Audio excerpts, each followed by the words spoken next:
Welcome, you and I are about to dive into an absolute hidden gem called the Reborn Royals. Trust me, it is wild. If you enjoy this, please like and subscribe. This story follows two siblings reborn into a world of royalty as imperial twins. Their new lives were far from glamorous, filled with dark secrets and heavy trauma. Stick around as I reveal their journey. After a sudden death, these high school twins were reincarnated as the youngest children of King Alaric in a new world. Named Arthur and Ariana, she is the kingdom's only princess while he is the fourth prince. But there is a massive twist. They possess adult memories inside their tiny bodies. Today is their 5th birthday, but no one is actually celebrating it. Their mother, Lady Rosaline, meets them with pure rage. Using their secret mental link, they try their best to avoid her. Since the king abandoned them, Rosaline has turned into a bitter, drunken monster who takes all her frustration out on them. In a hysterical fit, she throws a vase and attacks the twins. It is brutal, yet they have no choice but to endure. Once she leaves, Ariana magically heals her bruised face. Besides telepathy, fast healing is a gift they inherited from the royal bloodline. Later, they stare at the kingdom from their window, wondering if they will ever escape this living nightmare of a home. From what they have heard, Rosaline was once a beautiful commoner who caught the king's eye many years ago. After a single night with the king, these twins were born. They carry royal blood, but they are not treated like it. Their father completely ignores their existence, and even the palace servants treat them with nothing but pure contempt and cruelty. Arthur spots a stranger nearby. They both freeze when they see a man with a terrifying, murderous look in his eyes. Suddenly his aura shifts, and he becomes surprisingly friendly. The twins stay on high alert, even though he seems harmless now. They cautiously reveal who they are. Noticing the freezing cold, the mysterious man draped his warm coat over them before vanishing. Back in their room, the silence is shattered by their mother's piercing screams. Something terrible is happening outside in the darkness. In the garden, they watch as their mother, more drunk than ever, loses her footing and falls toward the jagged trees. She is killed instantly by a sharp branch. Ariana quickly shields Arthur's eyes, trying to save him from the horrific sight. A full night passes, yet Rosaline's body lies abandoned in the garden. No one has even bothered to move her yet.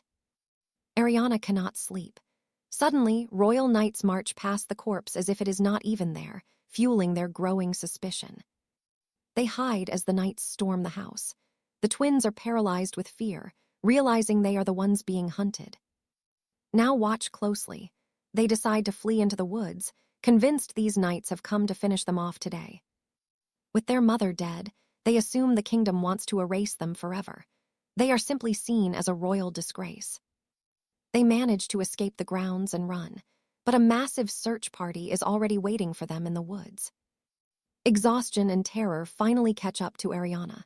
Her strength fades, and she starts to collapse right in the middle of running. Arthur is panicked. When the knights finally surround them, they do not draw swords. Instead, they look genuinely worried for the children. King Alaric himself appears, barking orders at his men. Terrified by his presence, Ariana loses consciousness and falls into the dark. When she wakes, she is stunned by the luxury of their new room. She spots Arthur nearby, looking completely drained. He stayed awake all night, terrified the king might strike. He was determined to protect Ariana while she recovered in peace.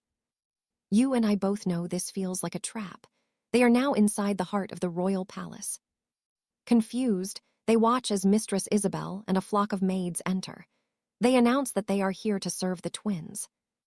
As the maids help them bathe, they see the horrific scars covering the children's small arms. The room goes dead silent. The servants whisper cruel things, but Isabel shuts them down instantly. She tells the twins they will now receive a proper education. They are to be treated as true royalty from now on.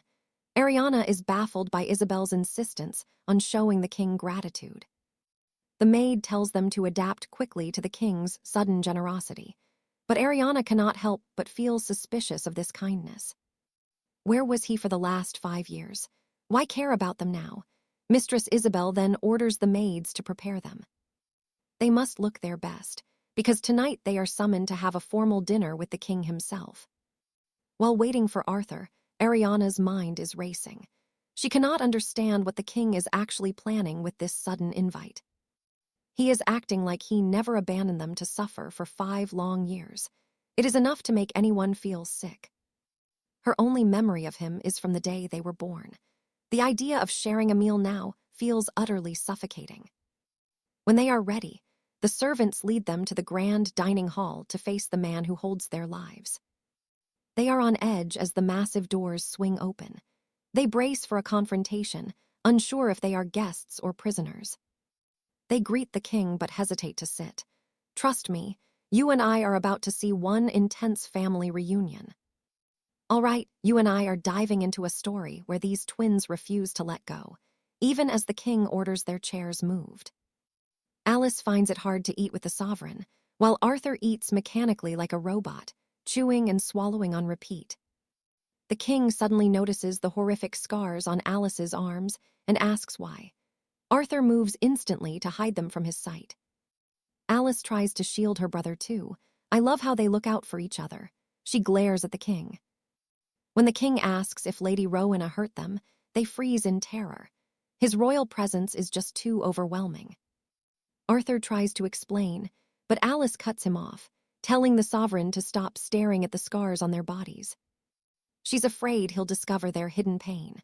Her pent-up emotions finally boil over in a moment of pure, desperate panic. She screams at him, shocking everyone.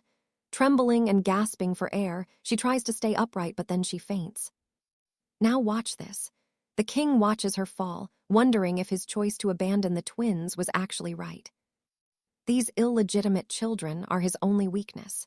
He couldn't kill them once he saw that golden hair, so he hid them. Alice wakes up in their room crying. Arthur scolds her for being reckless while still holding her very close. Arthur warns her it's not safe to defy him. She can't believe they're still alive after talking to the sovereign. What's even weirder is her memory of the king carrying her. The next day, they await a punishment. But nothing happens. They are relieved when a maid suggests a walk to see the palace gardens for the first time. They can't believe the beauty compared to their old home.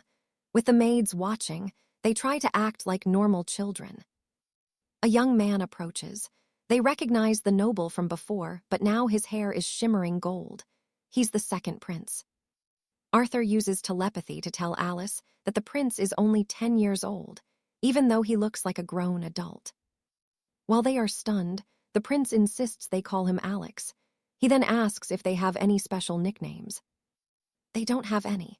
He tells them their names are already pretty and reveals that their father personally named them. You and I can see this doesn't help. It makes them angry to hear him talk so lightly about family. Alice accidentally crushes a flower, cutting her hand. Alex reaches out to help but stops when he sees the scars. Just like their father, he starts demanding answers. Alice begins to shake, repeating the same apologies they gave Lady Rowena. He lets go and apologizes, saying he was just worried. He notes they aren't pure bloods, so healing is slow. The twins get curious and ask about bloodlines. Basically, it's a family blessed with golden hair and incredible magic. Alex explains that as illegitimate children, they likely won't awaken. Royals undergo a massive physical change at a young age. Their bodies suddenly shift to look 18 years old. Then at 19, they develop again and stop aging at 30. This is why Alex looks grown at 10. Since the twins are half-bloods, they will likely grow like humans. Alice finally lets him heal her and reveals their past. Alex admits he knew about them but didn't help. He assumed they had already awakened and were safe. He warmly welcomes them home and gives them some magic. Alex explains that as illegitimate children, they likely won't experience a royal awakening like he did. At a young age, a member of the family will undergo this change. Their body suddenly shifts to look 18. After turning 19, their bodies develop again. Surprisingly, they will completely stop aging once they reach the age of 30. This is why Alex looks like an adult at only 10. Since the twins are half-bloods, they must grow normally. Alice agrees to have him heal her and reveals how they got the scars. Alex admits he knew about them. He thought they had awakened and were safe. He warmly welcomes them home and gives them a small gift. He thought they had awakened and were safe. He warmly welcomes them home and gives them light. Magic, 2 royal knights pick them up as they head back to their rooms. Isabella says that being is very common for young nobles and much faster because of their slow growth in this royal family now. Warns them that she's starting to take over their education. They have everything they could ever want here, from expensive clothes to treats and a beautiful room. But then come the long hours of intense learning. They study so many subjects. Their hands are already trembling from all the writing they have to do. Not only that, they must learn to act, speak, and think like perfect royals. These twins are going crazy. Can anyone help them? Other than the golden hair, they are just like any other 5-year-olds today. They are finally taking a break in bed. The weather is tempting, but they are stuck inside for now. Trust me, you and I are going to want to see how these two survive this royal life. All right, you and I are diving back in as our twins realize the castle servants are suddenly gone. They bolt outside, finding freedom in the great woods. Finally, they can just be kids and breathe the air. The forest was always their only sanctuary from Lady Rachel's cruelty. Here, they do not have to hide their smiles. They decide to forage and even try their hand at climbing trees. It feels like a dream come true. Ariana tries to climb first, but her stiff noble shoes make her lose her footing and slip. Before she hits the ground, a mysterious red-haired man catches her. They have no clue who he is. Weirdly, he knows their names. Just as he greets them, the castle guard bursts in, frantic and out of breath. They claim they have been searching everywhere since the twins vanished from their locked chambers. But that is impossible. The twins know the halls were empty when they left. Something is not adding up with these servant stories. They turn to ask the red-haired man for help, but he has already vanished into thin air. Now, pay attention here. Back in their room, Ariana cannot shake the feeling that the man was expecting them. Arthur suggests they go back to find him. They peek into the hallway and find it suspiciously abandoned again. They seize the chance and run. But while wandering, they hear the voices of several high-ranking nobles. Hiding under a willow tree, they overhear the nobles gossiping. The words are poisonous and filled with pure hatred. They call the twins commoners and a stain on the empire's bloodline. Ariana begins to tremble with fear. The insults remind her of the abuse they suffered before. Suddenly, Prince Alaric steps out from the shadows. Without a second thought, he punishes the nobles for slandering the royal family. He is not playing around today. The guards drag them away as Alaric spots the twins. He asks if they are hurt, but Arthur snaps. He is tired of being called a mistake just for being illegitimate. He shouts that they never asked for this. He tells the prince they never wanted to be royals. Seeing Alaric's shock, the twins realize they messed up. Panicked, Arthur grabs Ariana's hand, and they bolt back toward their wing of the grand palace. Luckily, the prince does not follow. Arthur feels terrible for losing his cool and putting his sister at risk. Lady Isabella finds them covered in dirt. She is baffled because the servants supposedly never took eyes off them. This is the second time they have slipped away. Ariana insists there were no servants outside their door at all. Isabella knows they are hiding something, but lets it go for now. It is time for their grueling royal lessons. They wait for the hammer to fall, but then Prince Alaric unexpectedly enters the study hall. Instead of a lecture, he gently hands Ariana her shawl and pats both their heads. It is surprisingly sweet. The prince demands to see their schedule. One look at Isabella's mountain of work and his face turns dark. Incredible. While the prince lectures Isabella for the excessive study hours, he uses a magical barrier for the twins. He orders her to cut their workload in half, but Isabella is not backing down that easily today. She claims only the emperor's word is law and Alaric has no authority here. The prince leaves in a huff. During lunch, Isabella continues her strict etiquette lessons.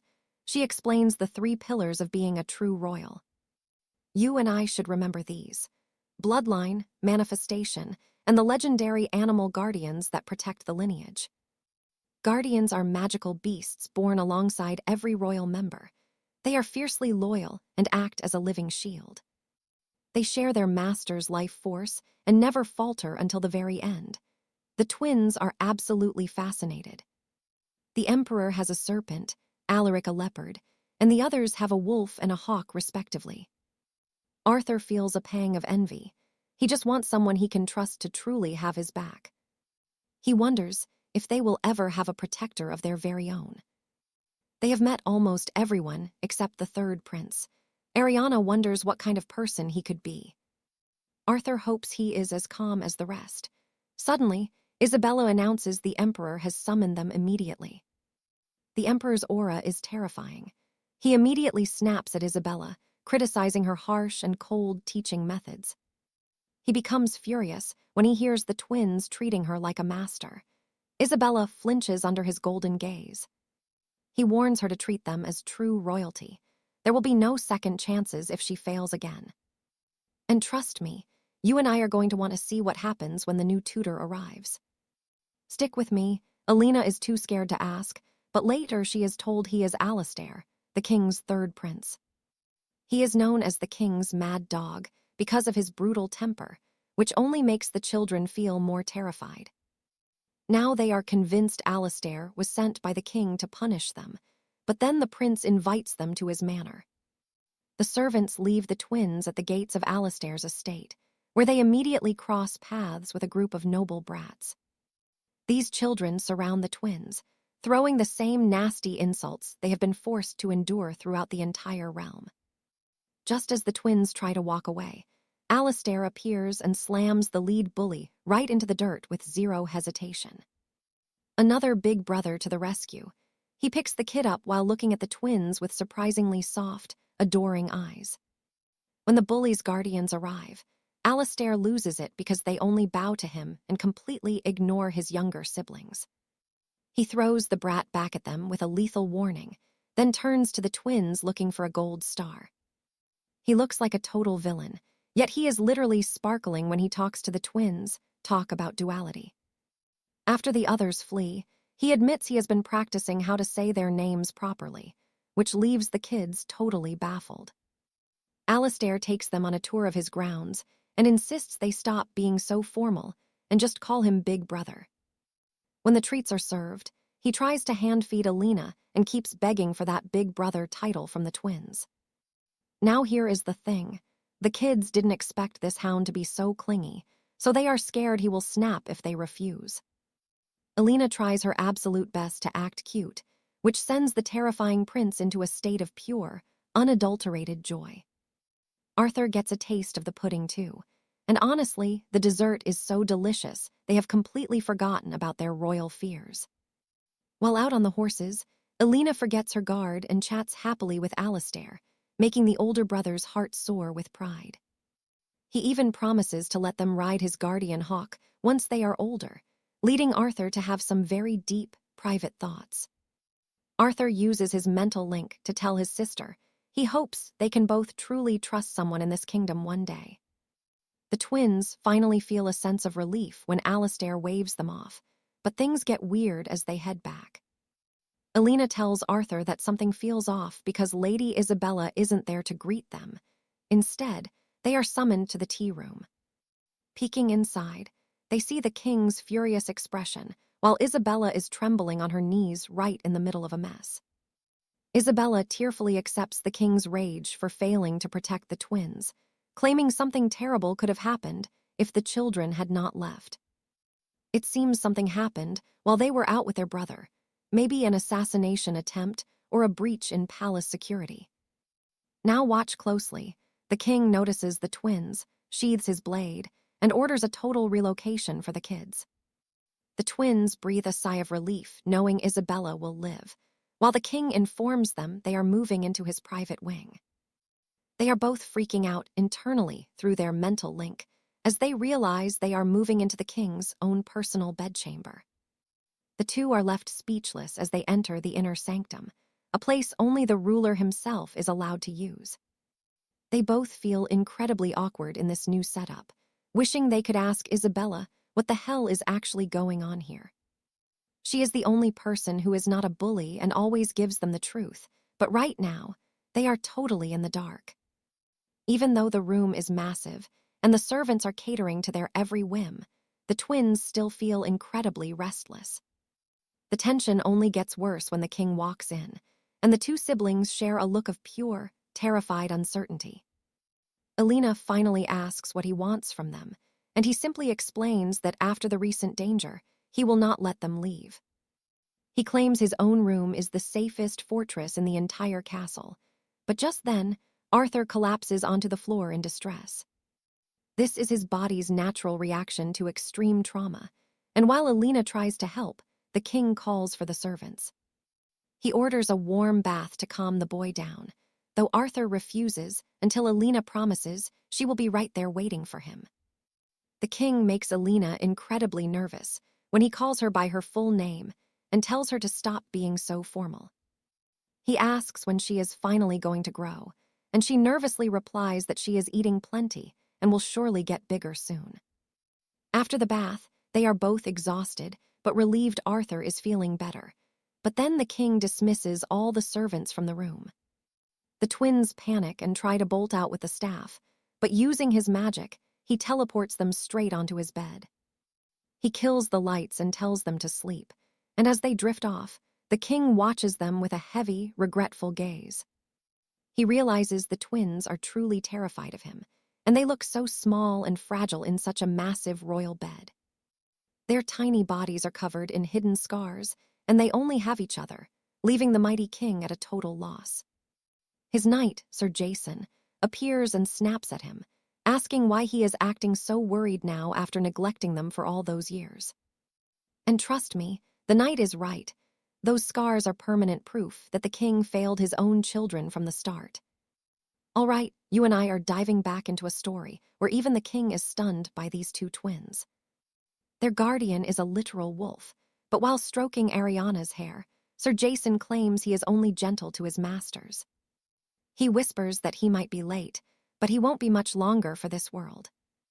Ariana panics when she wakes in a lavish chamber, surrounded by maids ready to dress them for the long day ahead. She checks the time and gasps. They slept until 2 p.m. If Alina were here, she would have woken them. Alina always made sure they started early, but now they are just sitting for breakfast. Ariana asks Arthur how he feels. He admits he has not fully recovered yet, but tells her he will be fine. Naturally, this makes her worry more. After their meal, the king sends heaps of gifts and toys, since they are still forbidden from leaving the palace. After finishing a puzzle, drinks are served. Ariana can't help but feel the difference now that their old maid is gone. She wonders what happened to Alina. When they tell the servants they are done playing, the staff's faces suddenly light up. The servants eagerly announce they are taking them to the king. The twins are shocked to find him with 3 princes. A line of knights and their horses stands ready. The king tells them to step closer, surprising them with a gift. He says they can choose any horse they like. Ariana's heart begins to race, while the crown prince starts to worry. He claims this is far too dangerous for small children, exaggerating how the shock could literally stop their tiny hearts. He thinks they might actually die from fear. I mean, who wouldn't want older brothers this incredibly and overly protective? The twins can only stare in silence at the dramatic scene. To make it funnier, the king agrees they look vulnerable. He starts debating their safety with the crown prince, while the second prince just smiles and enjoys the chaotic family moment. When the head maid is mentioned, Ariana interrupts. She tells them they want Alina back because she is truly honest. To their shock, the king agrees immediately. He seems delighted that they are finally asking him for something of their own. But the peace doesn't last. While they are talking, Arthur suddenly collapses, sending the entire royal court into a panic. The king grabs him, shouting for a doctor. Now pay attention, Arthur feels like his head is literally splitting apart. Ariana is terrified, blaming herself for his pain, until she suddenly feels the exact same agony coursing through her own body. She falls beside him, gripped by a fear she cannot explain, Something is happening to them right now. When Ariana finally wakes, she is back in the royal chambers. She looks in the mirror and notices her hair is longer. She has grown taller, and her old scars have vanished. Arthur has undergone the exact same mysterious transformation as well. The king and Alina enter, noting that an entire week has passed.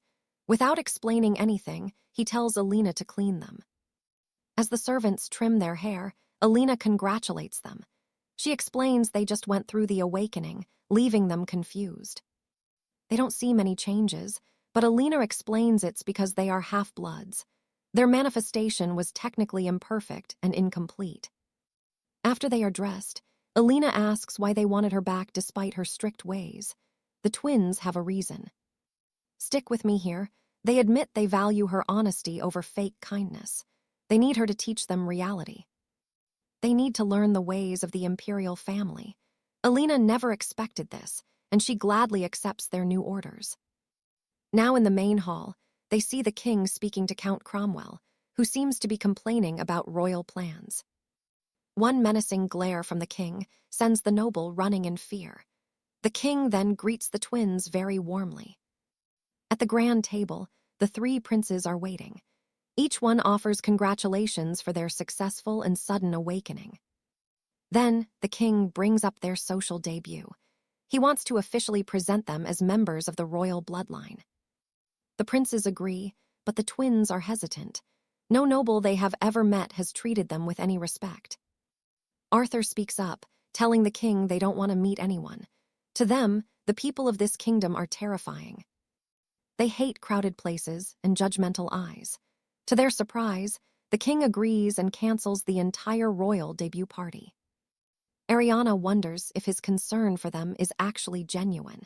Could the cold king really care for his hidden children? Meanwhile, Count Cromwell is meeting a mysterious man to discuss the king's hidden plans. They are plotting something regarding the twins' public appearance.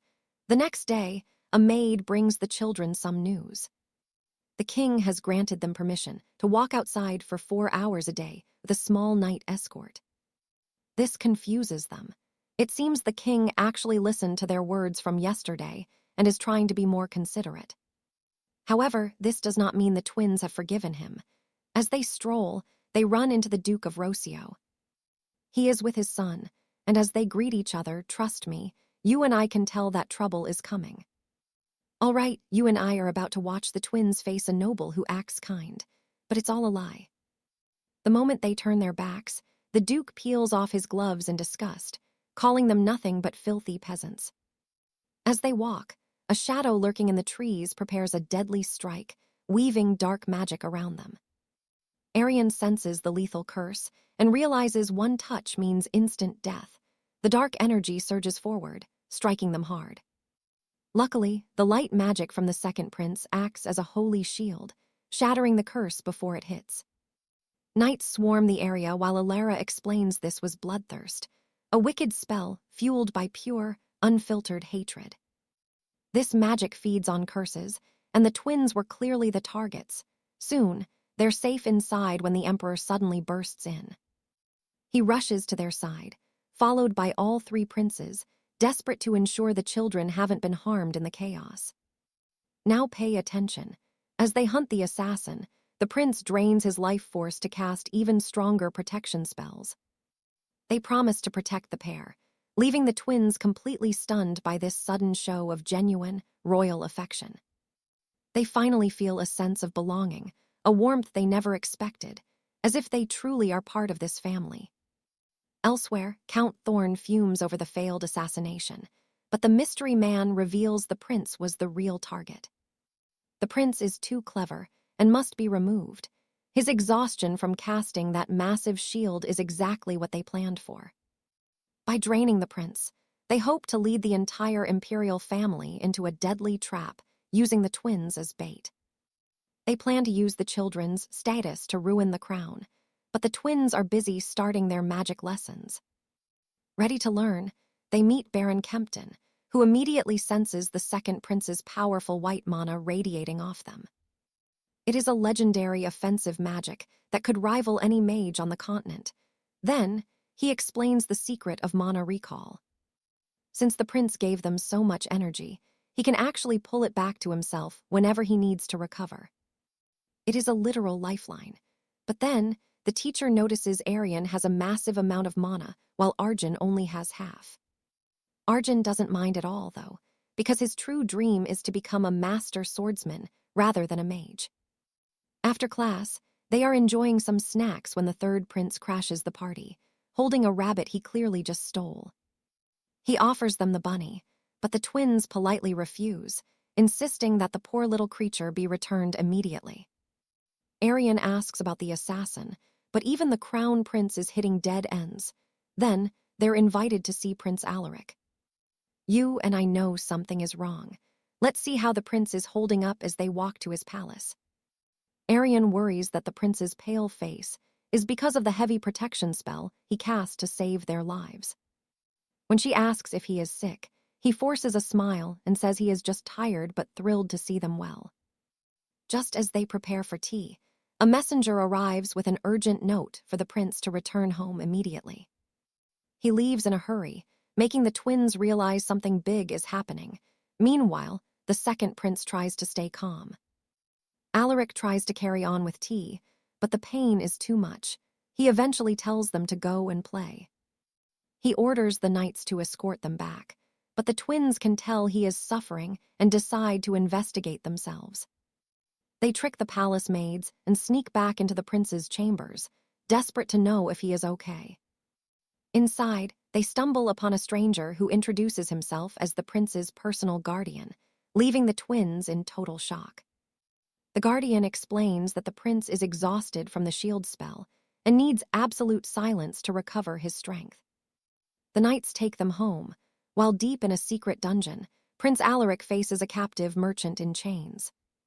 He is frustrated because the prisoner won't talk. His guardian reveals the man is a shady merchant caught at Thorn's Gate. This man has been smuggling illegal artifacts to the Count for months, proving a conspiracy is brewing within the shadows. The guardian tells the prince to be patient and keep digging. After all, hunting down traitors is their family specialty. Back at the palace, a boy named Cedric, known as a genius, stands before the twins asking for friendship. The emperor introduces the boy as a playmate, hoping they can finally have a friend their own age in this palace.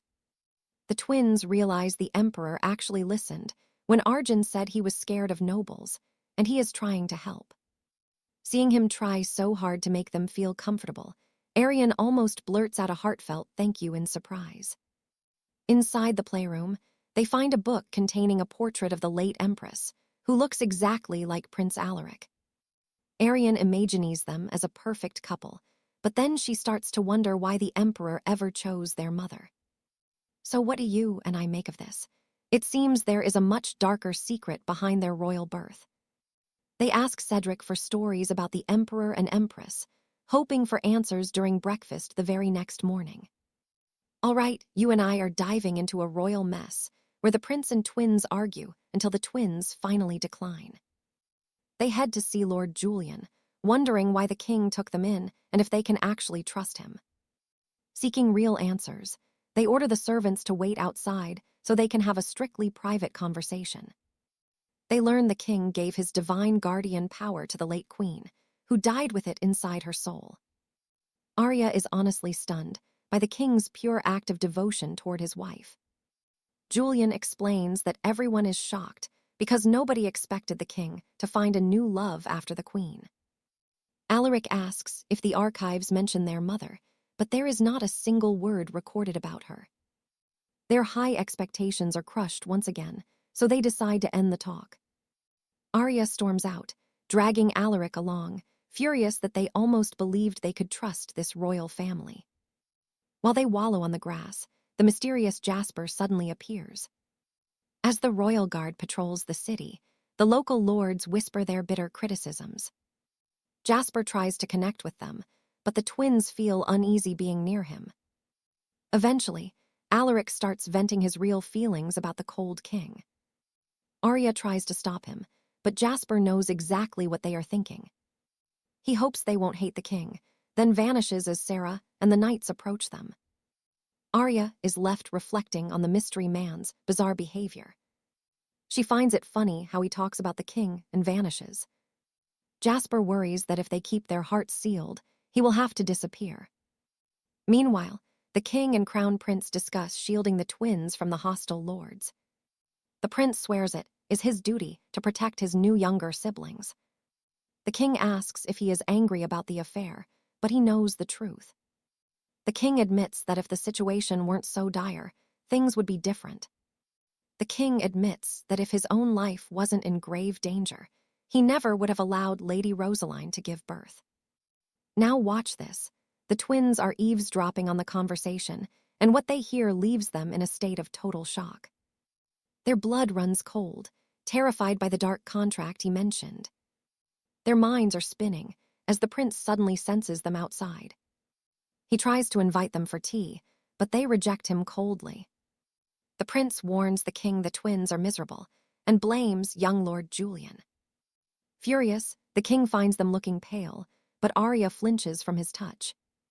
Duke Rosemount is terrified to see the royals on his doorstep. The king demands to know what Julian did to upset his children. Arya begs Alaric to flee the capital, but he actually refuses. She screams in frustration, causing Alaric to clear the room of maids. He promises Sarah they won't vanish, but they need to talk privately. He argues that staying means food and safety until they grow up. You and I can see Arya's struggle. She knows he is right, but forgiving a father who wanted them dead is impossible. Back at the Duke's, the king grills Julian about why the twins were acting so strange. The boy explains they were just asking about the deceased queen. Julian suggests they are simply homesick for their mother and old life. They are bitter that their mother was ignored while the queen was celebrated. Resentment builds because the archives erase them. The king is confused. He decides to move them to Blackstone Manor once the renovations are finally finished. It seems a mere child just managed to manipulate the great king.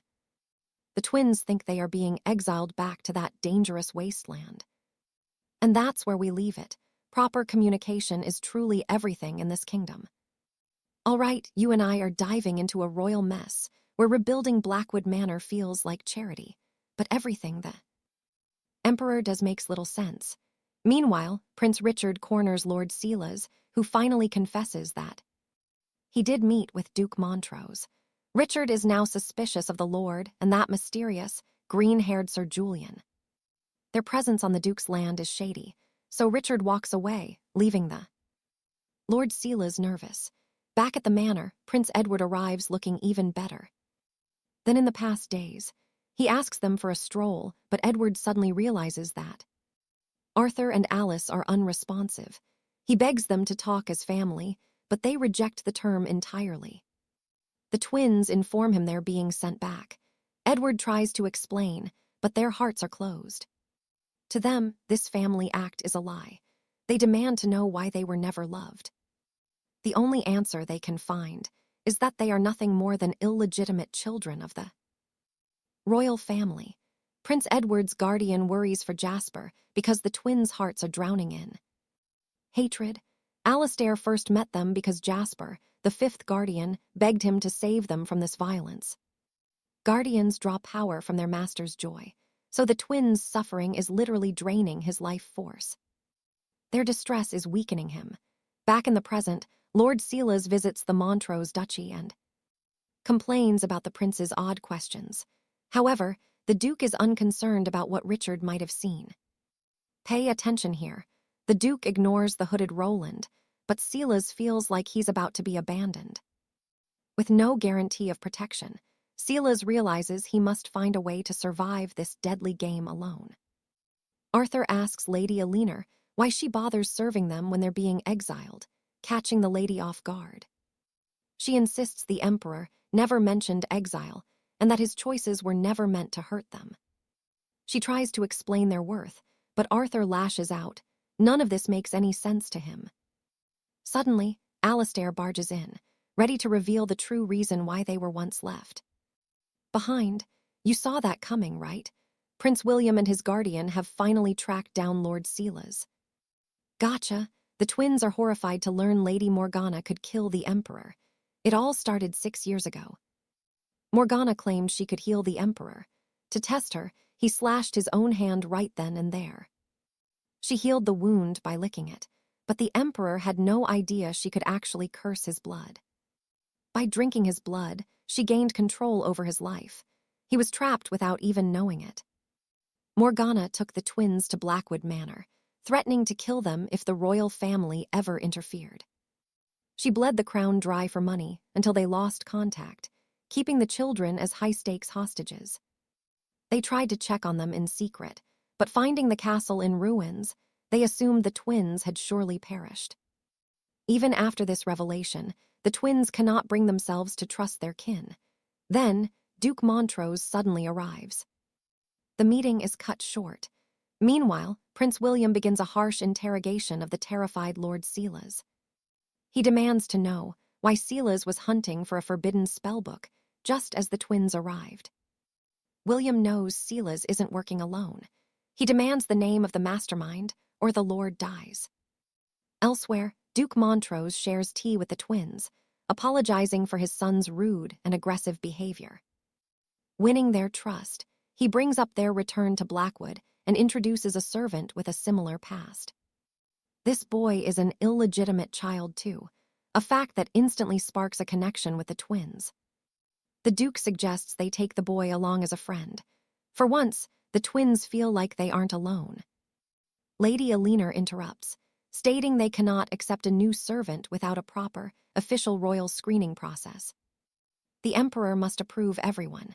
Suddenly, the twins notice the Duke's friendly mask begin to slip. The Duke's mood shifts instantly when Elinor speaks. Meanwhile, the Crown Prince describes the scarred man he saw, while Prince Henry reveals the secret confession they forced out of Silas. Both princes suspect Elinor isn't the true mastermind, believing someone else is pulling the strings. Henry wants to grill Silas more, but Richard objects. It's illegal to imprison a lord without proof. Sir Kay voices his suspicions to Duke Montrose, but the princes quickly dismiss the knight's concerns. And that's where we leave it. Trust me, the Duke's perfect reputation is about to shatter. All right, you and I are diving into a story where Prince Edward is being extremely cautious. The Duke and Seraphina trade icy glares. Once he leaves, she warns the twins that his loyalty is fake. She tells them never to trust him, as his heart belongs to his own ambition rather than the crown. Elsewhere, Sir Gareth finds a dying Jason and heals him. This act of mercy was ordered by the prince. But this life is fragile. As long as the twins resent their royal blood, Jason will remain in chains.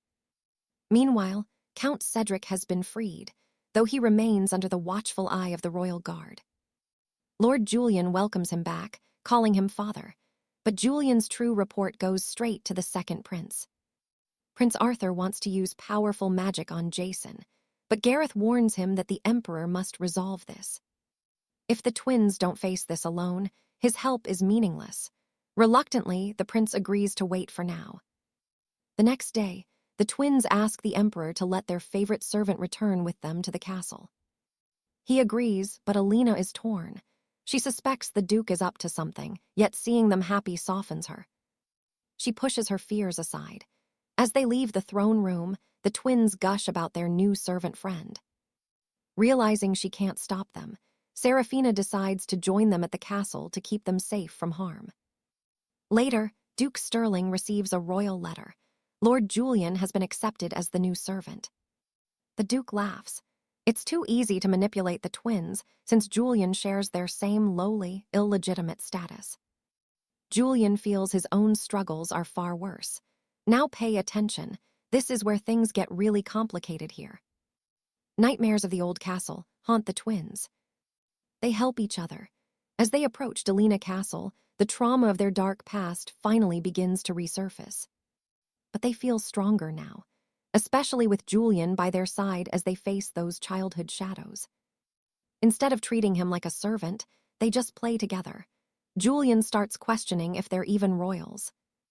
Alina explains they aren't used to court life. They spent years in a cold castle, starved and beaten. They were always hungry and alone back then. Meanwhile, Prince Edward grows suspicious. A knight reports the Duke is meeting with nobles who hate the family. Edward is wary of the mysterious man Lloyd described. He plans a trap, but first, he visits the twins. To his shock, he finds Julian there. You and I both know this confrontation is going to be intense.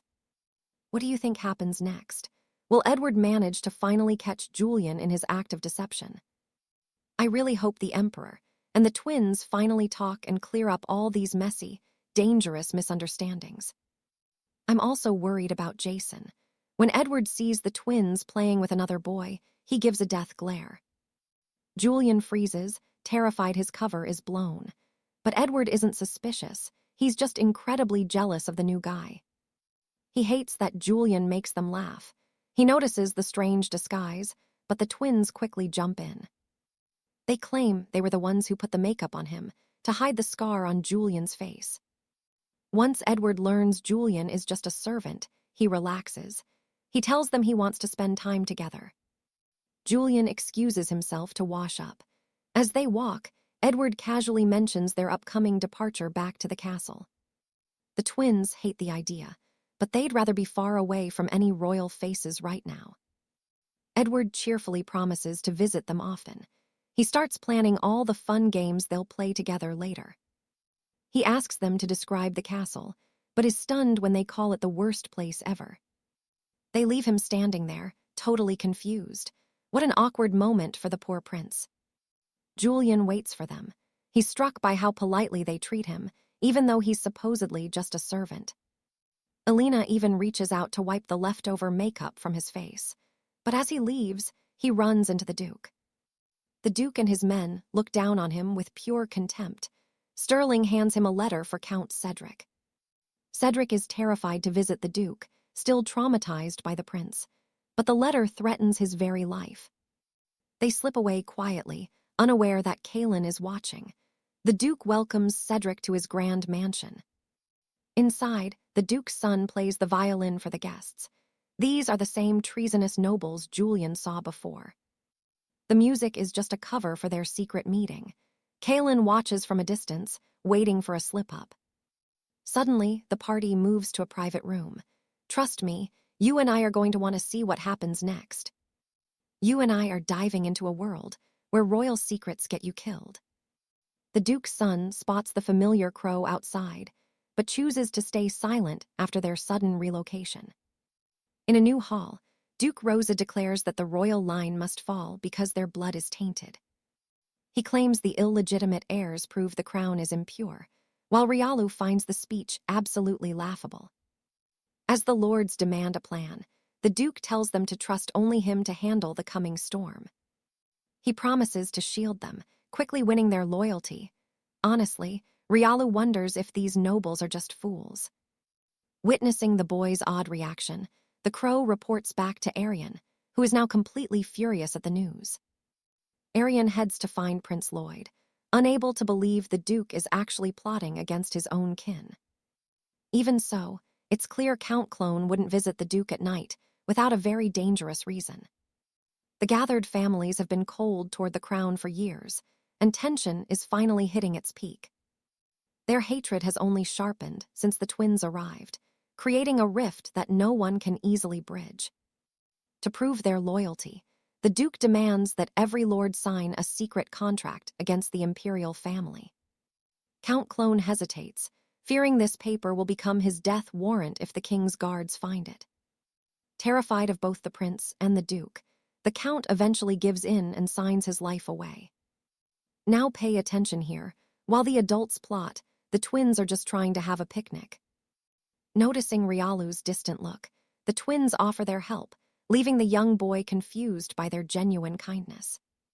They simply want a friend who understands what it's like to be born on the wrong side of the law. For children like them, bad memories usually outweigh the good, as being illegitimate feels like a heavy curse. She tells him they chose to survive this palace together and encourages him to find his own happiness. It's heart-melting to see them grow, but meanwhile, the prince has officially arrested the Duke for high treason. The Emperor and the Crown Prince visit the dungeon to see if the Duke is truly their enemy. He denies everything, but the pile of evidence against him suggests he is a very dangerous liar. The emperor demands the truth in the name of the late empress, causing the entire room to go cold. The duke swears he's no traitor, but suddenly lashes out, blaming the king for the empress's tragic end. He mocks the king's failures while the sovereign stays silent, leaving the rest of the interrogation to Lloyd. Later, Count Clone causes a scene by rushing into the royal gardens where the 3 children are walking. He is desperate to speak with Rialu, who accidentally calls him father in front of the confused twins. Arian lets him in, but the Count ignores the twins entirely, which clearly makes Arjun start seeing red. Once alone, the Count panics about the signed document, realizing the Duke's arrest puts them all in danger. He knows if the king finds that paper, he is a dead man, but Rialu remains oddly calm. The boy assures him the evidence is safe and everything is going to plan, which calms the Count down. You saw that right. Rialu is definitely hiding something big, while little Jason gets his wounds treated. With the healers done, Rialu visits the Duke's cell, tricking the guards into letting him deliver some food. After a quick check, they let him pass, and he enters the dark cell to see the fallen noble. He whispers a cryptic warning to the Duke, who smirks as he feels for a hidden message inside. Expecting a secret scroll, the Duke waits while the twins prepare for their journey to Delina Castle. The whole court gathers for the departure, except for the second prince, who has exhausted his magic again. The brothers show their love while the king remains distant, just as the twins expected from their father. Since the crown prince is tied down with royal duties, Arjun and the crow will guard the carriage. As they set off, they spot the king watching from afar, looking lonely and unable to say a word. Seriously, did no one teach this king how to talk? Anyway, Arjun tells the crow to watch from above. As the crow flies, Arian spots Rialu acting strange and tries to call him, but the boy bolts away. Following him into the woods, Arian discovers a dark secret, but he is far too slow to react. Trust me, you and I are both shocked by this. Rialu poisons Arian and leaves him for dead. Before he passes out, Arian calls for the crow, who abandons the carriage to save his falling master. All right, you and I are diving into a kingdom in chaos. A dark mist blindsides the knights, throwing them down. Lady Alina senses a shift in the air just before hooded shadows seize the twins. She chases them, fueled by rage. She demands their release, but a brutal kick sends her sprawling. The twins, helpless against these monsters, scream as they are strangled. Suddenly, Sir Julian strikes. He charges in to save his young charges, unleashing a whirlwind of protective power to shield them. Meanwhile, at the palace, the second prince hears a frantic tapping at his pane. It is Sir Kay, carrying Prince Edward. The knight is frantic. He begs for aid, certain that the young prince has been struck down by a lethal poison. The prince vows to heal his brother himself. He cannot risk a scandal by letting the world know a royal was compromised. The dynasty must look invincible to the commoners. He can only pray that Sir Julian is keeping those children safe. Julian clears the dark fog and tells Alina they have to move. They must reach the safety of the high citadel. But Alina panics because their horses have all collapsed. Julian claims he has the magic to move them all, but then something happens. Now watch this, just when we think they are safe, a blade comes from the shadows. Julian is stabbed through the back. The Duke of Rothwell is not letting anyone leave. Julian drops to the ground as the girls scream in horror at the betrayal. Arthur is stunned. Why would the Duke, a pillar of the kingdom, attack them? Then the realization hits, he is the mastermind. Alina's worst nightmares are real. This monster is acting again, ever since he tried to force himself on the late Queen Isabella. He claimed to love her, but she rejected him with a strike to the face. Alina saw it all, a secret he never forgot. She was the one who protected the Queen and warned the Duke to stay away. Now, he has finally come to settle the score. As the Duke raises his steel to end Alina, little Arthur, shaking with terror, steps in to block the killing blow. The Duke's hounds seize the children. They force a drugged cloth over their faces, and the world goes dark for the twins. Back at the capital, the crown prince is hunting for proof of treason. He arrives at his brother's estate to find a grim scene. Archbishop Alexander looks like a ghost. He pushed his holy magic to the limit to purge the poison from Prince Edward's blood. Without that royal resilience, the venom would have claimed him instantly. The stakes for this family have never been higher than now. Sir Kay explains that before the prince drifted off, he whispered a clue. A man with a distinct scar did this. The crown prince recognizes the description. It is the same shadow he saw before. He immediately orders Sir Kay to find the children. He will hunt the assassin himself, ordering the archbishop to stay. Their father has left the palace, leaving the kingdom in their hands. With nothing confirmed, they decide not to alarm the king just yet. Every move now must be silent and precise. After him, Alice wakes up later than Arthur, worried for her twin and their loyal protectors. I know what you're thinking. This gets heartbreaking. The Duke claims he killed their protectors and they start to tremble. They think they should never have loved anyone. Rothwell points his sword at Alice, claiming their deaths are for the good of England. But he is not finished. He plans to parade their bodies in the Great Plaza, exposing the king's secret children to the world. It is a plan to break the people's faith. If the royal line is this messy, who can they trust to lead them? The secret of their golden hair will destroy the crown's image of divinity and strength forever. When rumors of illegitimate heirs spread, the throne will crumble. He will do it all to get his final vengeance on the king. This man is unhinged. He wants to see the look of total despair on the king's face when he finds his children dead. He knows the king truly loves them, but the twins, they are convinced they are nothing but a burden to their father. They do not believe for a second that he treasures them. Meanwhile, the crown prince discovers the Duke used a teleportation scroll. Rothwell has vanished. The prince orders a full lockdown of the estate and launches a nationwide manhunt for the traitor. Back at the palace, a bloodied Julian appears before the king, carrying a leaner. They are barely clinging to life, and the king freezes. He realizes his children are in grave danger. Julian gasps out that a leaner was the only one left by his side. The king is beyond furious. He cannot understand how his best knight failed to protect the heirs of the dragon throne. He then learns that Julian's power has faded because the twins feel no pride in their own royal blood. It is devastating. The king sends them to the royal healers, but before she collapsed, Elinor managed to whisper the name of the traitor. It was Rothwell. Elinor fought until the very end to deliver that truth. Now, the king's true fury is about to be unleashed. As the king prepares for war, he does something nobody expected. He looks at Julian and whispers a sincere, painful apology. He admits the fault is his. He should have been a father to those children, but is it too late for them? And trust me, you and I are just beginning this journey of revenge. Stick around for the next chapter. Let's dive in. If the Emperor showed some pride, Jason could have saved those twins. Worst communication skills ever. But there is still time for him to grow. Go save your children. Meanwhile, Duke Sterling leaves. He leaves them with the kidnappers, making escape nearly impossible. The bandits start throwing insults at the kids, but then the twins are just bored by the same old threats, so they start roasting the thugs right back. The brute's pride is wounded, so he threatens them with dark bloodthirst magic. Honestly, imagine being rattled by a child. They can't handle a simple insult.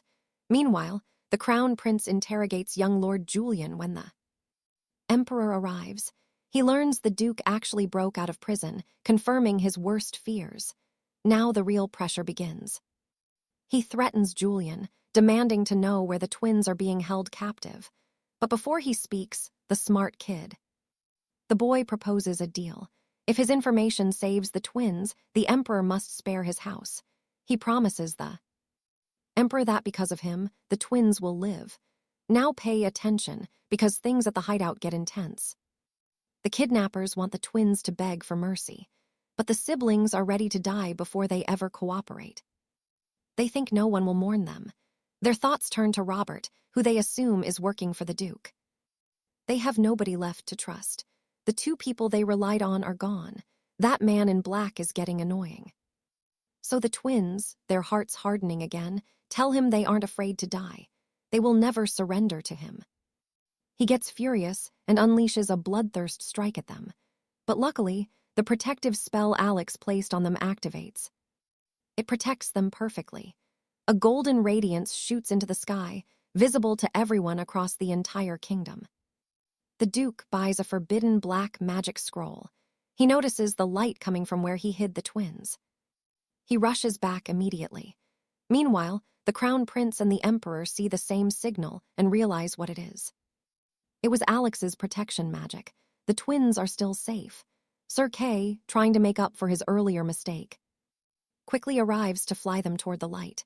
Come on, you and I know it's time to beat the Duke. The twins use the kidnapper's temporary blindness to try and escape, but they are caught again almost instantly. The attacker is getting more violent, but thankfully, someone finally steps in to help, and you won't believe who. It's Robert. He quickly unties them, but the twins still aren't sure if they can trust his sudden help. Then they see the regret on Robert's face. He even mentions how glad he is to see that they're safe. But there's no time to talk. The two guards are waking up. Robert plans to distract them so they can escape. He tells the twins to run ahead first. To prove he is on their side, he reveals his real motive. He is actually trying to save his own father. He teamed up with young Julian because they both know the truth. They know the Duke's plot is doomed. The only way to save their families from execution is to rescue the twins. That's why Julian proposed the deal. Robert holds the line as the two thugs begin their desperate attack. He's strong, but not enough to fight two men at once. He gets slammed to the ground while One thug keeps hitting Robert. The other turns toward the helpless twins, reaching out to grab them, when suddenly the wall shatters. The attackers tremble at the sight of the furious Emperor. This was never part of their plan. Arthur and Alice never imagined their father would actually come for them. In his rage, the Emperor unleashes his power. He's ready to destroy them for touching his children. Finally, the father is here to save the day. The kidnappers can't believe the Emperor himself came for what they call illegitimate children. They're about to find out. The Emperor speaks clearly. They didn't kidnap any outcasts. They kidnapped the prince and princess of this empire. To top it off, he proudly calls them his children. The twins are completely shocked by his words. The attackers are desperate now. They grab the twins, trying to use them as shields to escape. One releases bloodthirst to threaten the kids, but Robert sneaks up from behind and delivers a powerful kick, giving the Emperor the chance to snatch his children away. He holds them gently with his massive power. He looks at them with so much love. He checks them over before using magic to shield their eyes. With one hand, he unleashes a spell that brings the attackers to their knees. They are absolutely paralyzed with fear. They beg for mercy. Who said you fools were allowed to speak? The Emperor shows no mercy at all. That is what happens when you touch his children. Trust me, you and I love to see it. Outside the mansion, the princes witness the Emperor's true power. As far as they knew, the Emperor was. Stick with me, because you're about to see what happens when an emperor finally stops holding back his terrifying power. The kidnappers wonder why the Duke hid in the late Empress's old manor, but the Emperor's fire quickly turns them all to ash. Most would expect a struggle, but seeing them vaporized in seconds just proves the Emperor is in a league of his own. He turns his gaze toward Roland, and when Arthur identifies him as the Duke's man, the Emperor unleashes another wave of crushing pressure. Before things get bloody, Alana quickly shouts that Roland actually tried to save them and isn't the villain the Emperor thinks he is. Suddenly, the Duke himself arrives, looking incredibly arrogant, as if he actually believes he can take down our Emperor in a fair fight. With a single gesture, the Emperor forces the Duke to his knees, granting him one final mercy only because of his late wife's memory. He orders the Duke to return to the capital quietly, but the man is obsessed and blames the Emperor for Empress Alina's death. As the twins listen in silence, the Emperor finally reveals the truth behind the tragedy that tore their family and the kingdom apart. Elinor was terminally ill, so he sacrificed his own magical guardian to save her, but even that couldn't stop her inevitable passing years later. The Duke screams back, claiming Elinor should have been his bride, convinced she would have chosen him if the Emperor hadn't stolen her away. Pay close attention here, because the Duke's dark obsession has finally pushed him over the edge into total madness. The Duke keeps hurling accusations about a secret mistress until an ancient curse takes hold, designed to shatter a man's very soul and mind. His hair turns snowy white in an instant, leaving him a hollow shell, forever broken and unable to speak or act. Roland begins coughing up blood, sending the twins into a panic as they rush to check on the man who risked everything. The Emperor knows this is the price of the bloodthirst curse, and seeing his children's tears, he softens his gaze for the first time. He orders Lord Lawrence to bring the Duke and Roland back for medical care, though Edmund still resents Roland for the harm caused. The Crown Prince warns Roland to prepare for a harsh sentence for hurting a royal, a fate Roland accepts without any hesitation. He begs for the Rosemont house to be spared, and the Emperor realizes Roland was the loyal protector the young heir trusted most. Since he nearly died protecting the twins, the Emperor agrees to show mercy and reduce the severity of the punishment for the family. Roland apologizes to the twins for his jealousy, admitting he had convinced himself that children born out of wedlock were destined for misery. You and I both know that feeling, right? But Roland finally realizes he was just projecting his own bitterness onto them. The twins accept his sincere apology, wishing him peace as this dark chapter of the Rosemont Rebellion finally comes to an end. Now alone with the Emperor, he realizes how much pain he has caused them and decides to finally give them their true freedom. He calls them his children directly for the first time, vowing that he will never turn his back on them or abandon them. Though they feel they shouldn't forgive him, his words are as warm as the setting sun, and their walls finally start to crumble into tears.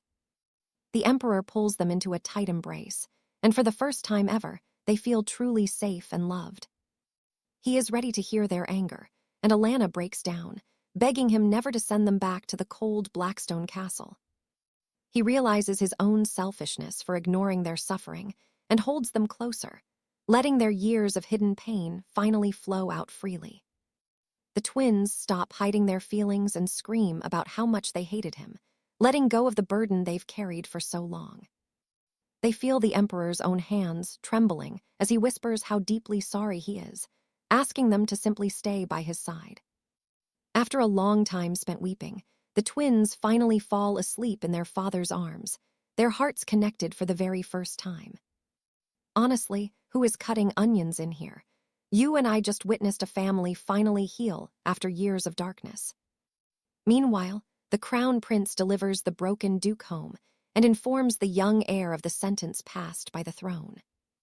The Duke faces lifelong house arrest, and while their lands are seized, the family is banished for 10 years from the royal court.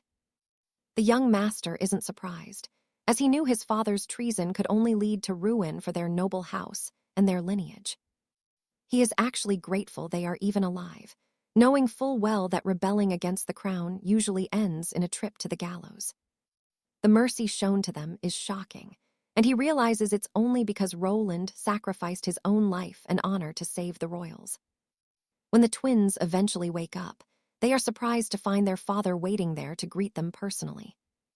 It feels a bit awkward after all that crying, but the Emperor tells them they have a very busy day of reunions ahead. Remembering Sir Julian and Lady Adelaide, they rush to the royal guest house to find their dear, strict nanny waiting for them with open arms. They run to her in tears, overwhelmed with gratitude that she survived, and soon learn that Sir Julian is alive and recovering well too. Before Lady Adelaide returns to her family estate to heal, she leaves the children with a message that will stay in their hearts forever.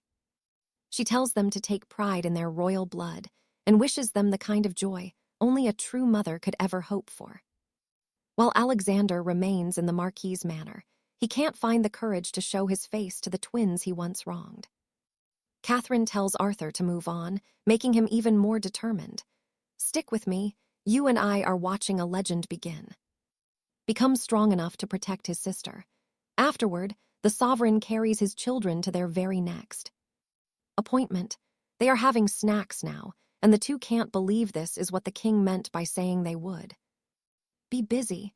They discuss the renovation of their room, but Alice interrupts, saying the royal design is simply too much and they could just play outside.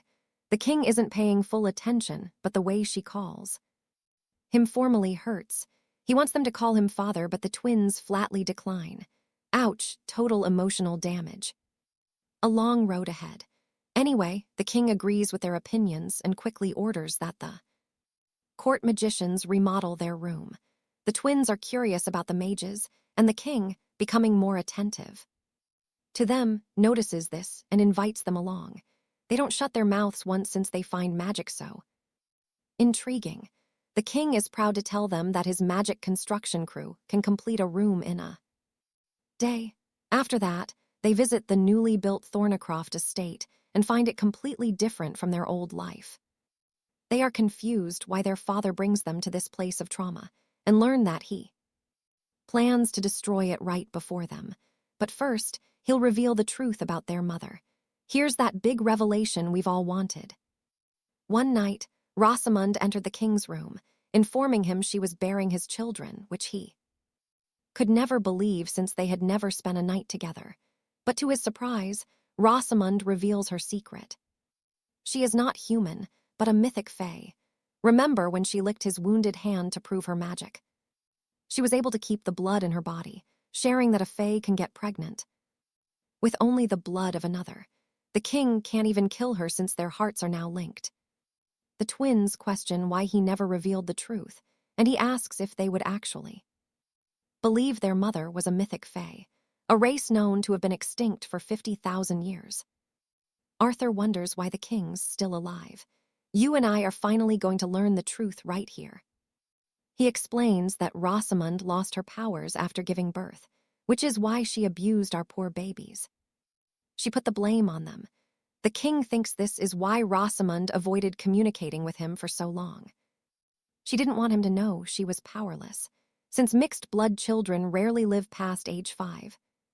When she stopped contacting him, he assumed they were dead and wasn't strong enough to visit the graves. Rosamund wanted the title of queen, which the king refused to give up, even facing certain death. She then resorted to taking 𝒉𝒄𝒏𝒄𝒆 estate and authority over the twins.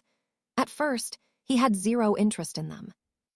In the twins, but that changed when he held them. Knowing they are alive, he promises to finally make them happy. But he's still lacking as a father and kneels in front of the manor, asking for their forgiveness. The twins aren't sure they can completely forgive him, so they request he tear the ugly castle down. They say goodbye to the past. Trust me, you and I are going to love this next royal reunion. The moment is cut short when the twins receive a request from Richard, but the whole family goes along. The twins are happy to see Richard looking great with his new haircut. New hair, new life. The entire royal family enters the chamber looking scary. The twins worry about Prince Edmund seeking revenge on Richard, who is now on his knees apologizing. He is willing to accept any punishment, including death. But to their astonishment, Edmund merely tells him he lost because he was weak. Saving his siblings is enough for him. Richard will be banished for some time to investigate the towns. He expresses gratitude to the crown prince for this chance, and Julian remarks on the family's mercy. Leopold points out they are still too young, while the king adds no child should bear parents' sins. All the other nobles will be punished as well, with the exception of Count Clarence. He was removed from the opposition as part of the deal. Julian apologizes, claiming he wants friendship. But he actually has many hidden agendas, thinking he can use the twins in the future. However, our babies are not easily swayed, and coldly tell him to get on his knees for forgiveness. He unwillingly kneels, but they know it is all an act. But for Alice hearing his request, they're brothers and the king. You and I are watching the king's overprotectiveness flare, as he declares an eternal exile that baffles everyone. The twins and Prince Cedric visit the grand new garden, completely stunned by the beauty before them. They cannot believe how fast the mages built it. Suddenly, Alara sneezes mid-sentence, catching the prince's attention. Total panic breaks out as they demand a physician immediately. Soon, the doctor informs them that little Alara is suffering from a floral allergy called balian. But instead of listening, the royals are absolutely outraged by the news. They swear no member of the royal bloodline could ever have allergies. The king storms in, grabs his daughter from Sir Tristan, and learns the truth. He demands the royal physicians re-examine her immediately. Now pay attention, because while Alara is confused why an allergy is such a big deal, she endures every single test. The results do not change. Fearing she is far too frail, the king orders Prince Cedric to bring a special gift. Moments later, he returns with a holy fruit to boost their spirits, slicing it up for the twins to enjoy today. Next morning, Julian telepathically notes how strange it is they got sick now, especially after surviving years of past neglect. Suddenly, Prince Arthur interrupts their lesson with a surprise. He excitedly picks up the twins for a wild adventure. He leaps through the window, where Zephyr the Green Hawk catches them. He introduces his legendary spirit guardian to them. This was the ride he promised. Julian asks Alara if she feels the same strange, racing pulse in her chest. Prince Arthur grows worried, but Zephyr understands exactly why Julian's heart is pounding so fast right now. It is raw instinct. Julian can sense a guardian nearby, and he is shocked to realize they might have one too. Julian wonders where their spirit is hiding, but Arthur suggests that this is a mystery they must solve alone. You and I both know they need more confidence, but Arthur eventually gives in and drops a massive hint. Their guardian is tied to the wind. Suddenly, Alara thinks of a mysterious red-haired man from her past. They must feel the breeze to find their true desire. Later, they visit Arthur's castle and find a stunning sight. Arthur created a glowing celestial dome for them. While relaxing, he apologizes for not helping them in the dark past. He wants to be a real brother and promises to protect them. They finally see how sincere he truly is. As they bond, the shimmering dome suddenly fades away. Just then, another prince enters with urgent news. The prince warns Arthur that the king is looking for him. After hearing, he snatched the twins from class. Arthur tries to explain he just wanted to show them the garden, but he eventually follows the other prince. The twins decide their second brother is quite tough. However, they notice he looks incredibly pale and unwell. He seems exhausted. He promises an escort for them since he is busy, then quickly departs the room. They sneak into Arthur's chambers and see his face is flushed with fever.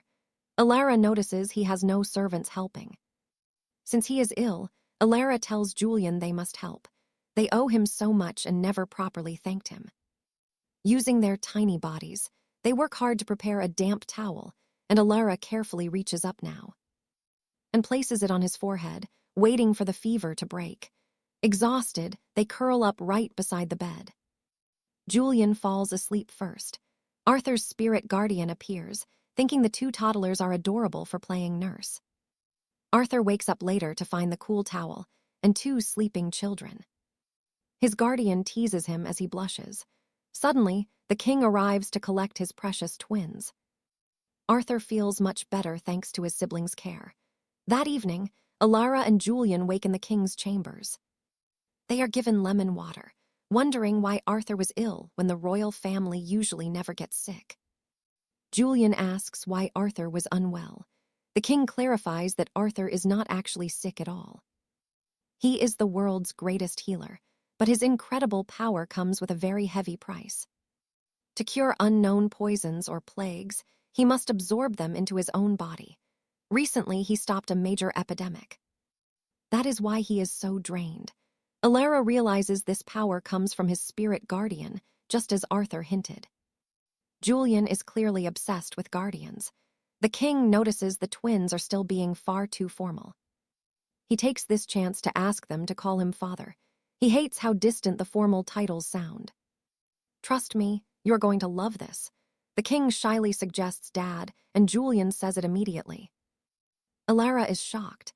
Julian keeps saying it until the king basically starts malfunctioning from pure joy. They have mastered the art of being cute, begging their dad for a trip outside the palace walls tomorrow. Trust me, you and I are about to see a royal family trip take a very sharp turn. The emperor wants solo time with his twins, while Jason recovers from that brutal stab wound. On their journey, the twins watch the villages pass by, seeing children living simple, happy, and carefree lives. They marvel at the sight, never having known what it feels like to just be a kid.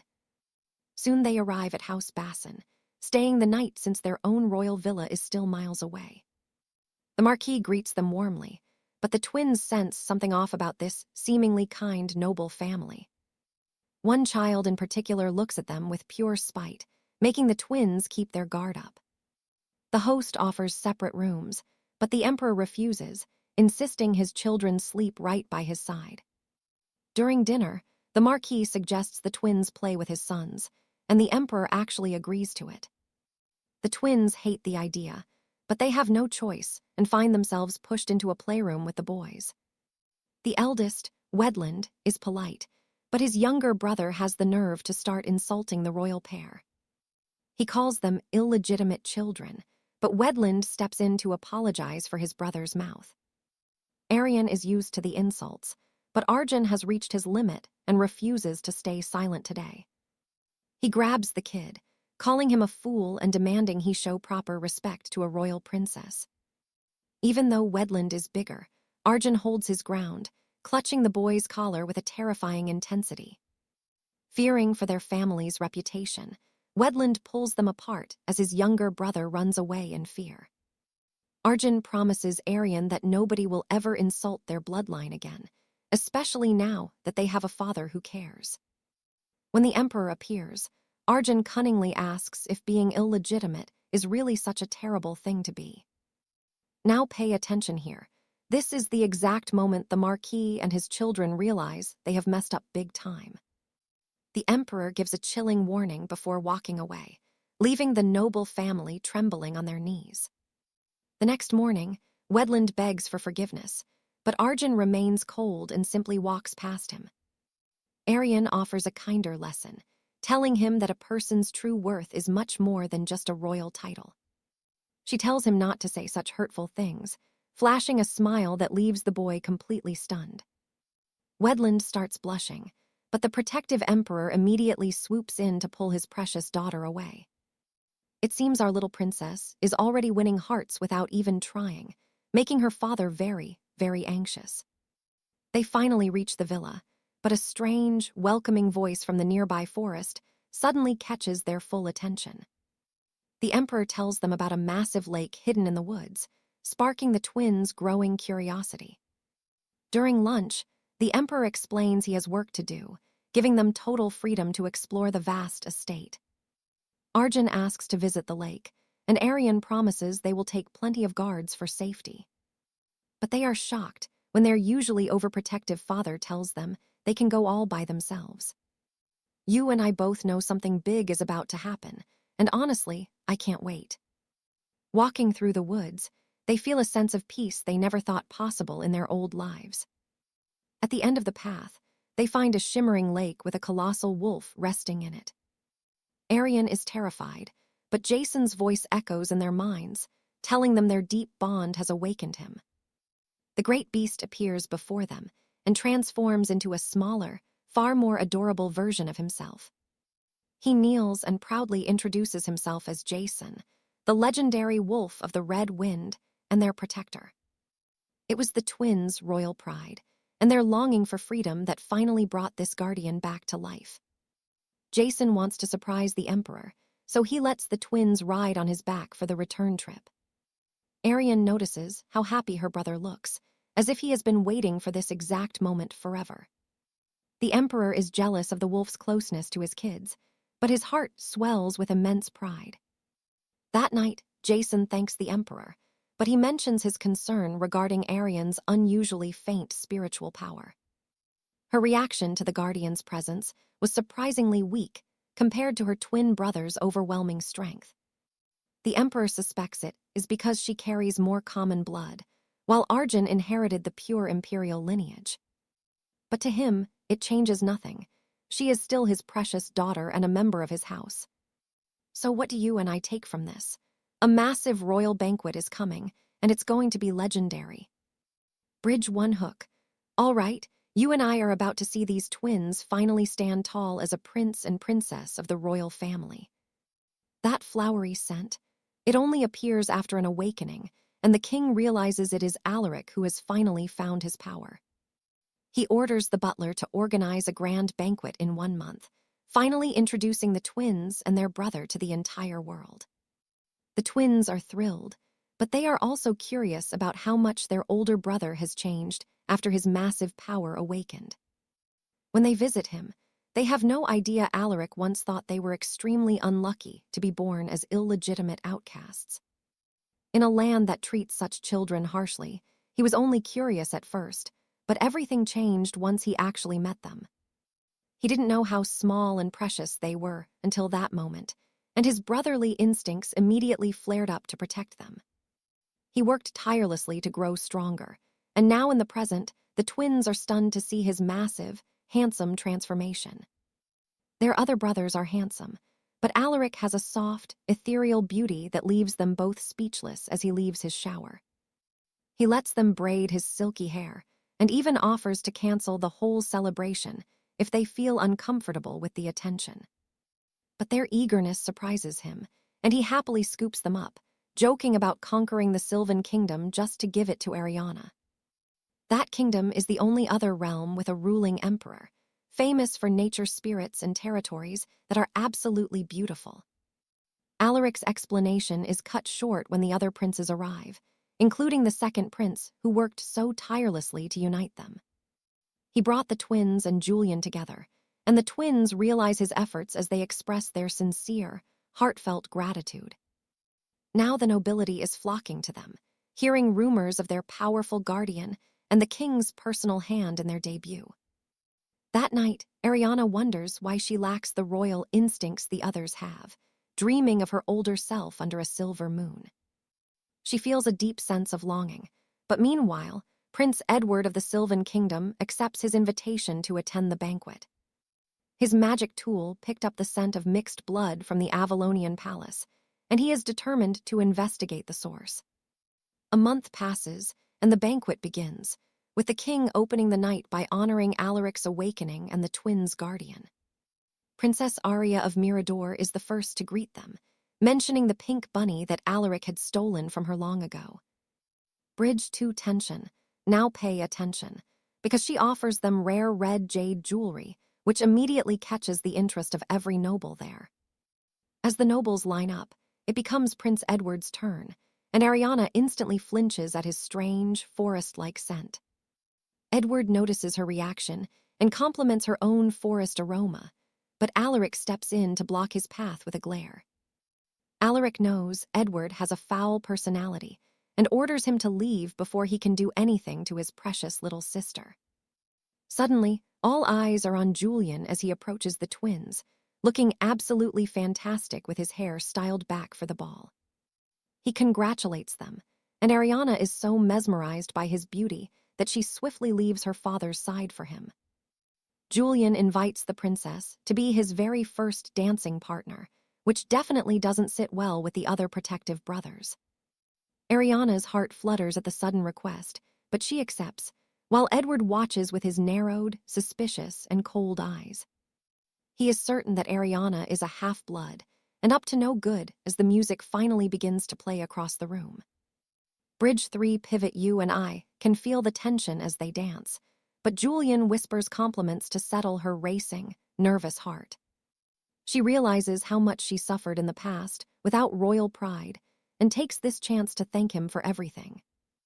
Nearby, Alex tries to convince the king to let them be, while Lloyd knows it's finally time for the big announcement. Following the dance, the king proclaims a new decree that the empire will no longer discriminate against any child's birth. The brothers take turns warning that those who abandon their own children will face severe punishment under the new laws. With new magic that can trace any bloodline, there is no longer any excuse for a parent to reject their own blood. Then, it is finally time for Julian to reveal his true form as their guardian, shocking every single person in the room.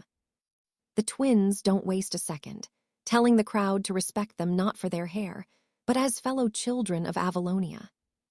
They demand to be accepted for who they are, and finally, the pride within them begins to grow into something powerful. They are children who should not be discriminated against, and the crowd is forced to accept their existence once and for all. Finally, the celebration ends on a high note, and as the twins return to their room, Alaric has a sneaky secret plan. It is also time for Julian to reveal his true form as their guardian, which leaves everyone in the room in shock. The twins don't waste a second, telling the crowd to respect them not for their hair or their powerful new guardian. They demand to be seen as children who should never be discriminated against by the high society of this kingdom. Finally, the pride within them is growing as the celebration ends well, and the twins return to their private room. Bridge 4 closer. You and I know Alaric is up to something sneaky, as he plans to take them out for a night in town. All right, you and I are about to dive into a story where magic disguises everything, starting with their hair. They set off, but Prince Edward spots them sneaking away. They're having a blast in town when Alara suddenly smells a familiar, woody scent nearby. She ignores the scent to eat street food, while Alaric and Julian compete for her constant attention. Arthur notices several commoners playing street chess and decides he wants a piece of the action. A proud Alaric confidently bets 50 gold pieces that nobody can beat his genius little brother at the game. Arthur wins 10 straight matches, but the sore losers refuse to accept defeat from a mere child today. Alaric is about to teach them a lesson, but Prince Edward beats him to it by magically putting the losers to sleep. In a quiet alley, Alara reveals she knew Edward was following them because of his very unique fragrance. The young prince doesn't deny it, having tracked them since they first arrived in the busy city streets. Now pay attention, because Edward asks Alaric for a huge favor, visiting the reclusive and strange Duke Eiley. The Duke is a total oddball who stays in his manor instead of the royal palace. He's the only high-ranking noble who actually refused to work with the villainous Duke Roswald. Edward and Eiley are both dragon fanatics who shared letters, but communication has been totally silent for 5 long years. Since he's a foreigner, Edward couldn't force entry, but Alaric actually loves breaking into manors for fun. The prince, then, suggests Alara visit the Duke to finally confirm her true High Elven lineage. The next day, Arthur notices Alara looks worried while they are having a quiet snack. She uses telepathy to share Edward's secret suggestion, which sends Arthur into a state of shock. Only their father Leopold and Alexander knew they were half-elves, so an outsider knowing is terrifying.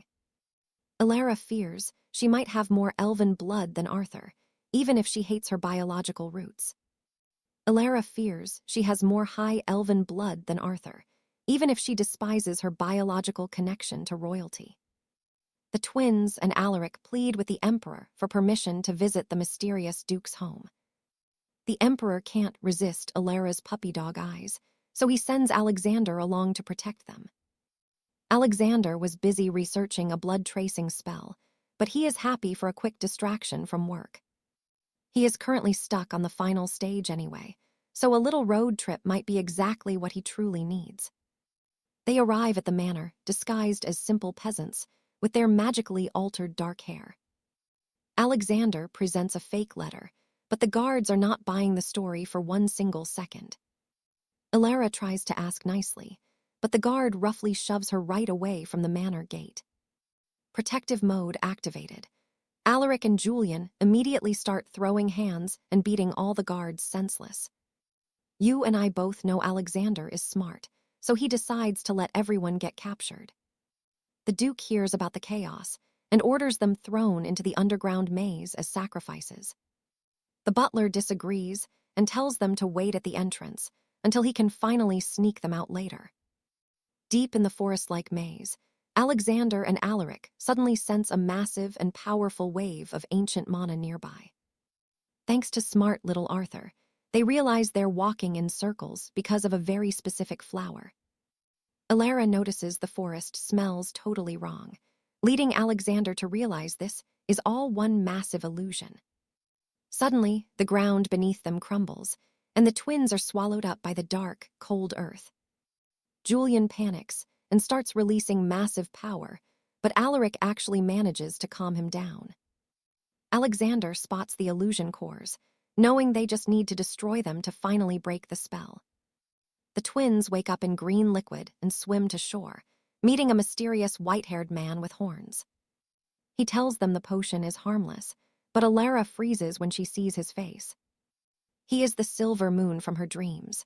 The man approaches and slowly starts smelling her long, beautiful dark hair.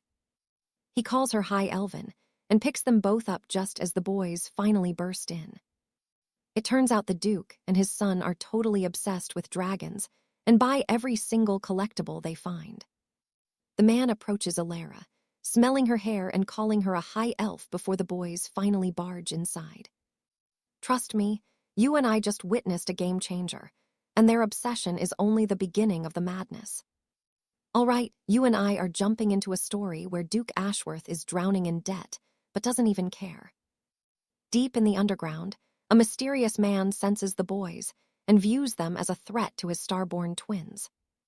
He unleashes a terrifying pressure that the twins have never felt from the king or even Sir Julian, freezing everyone.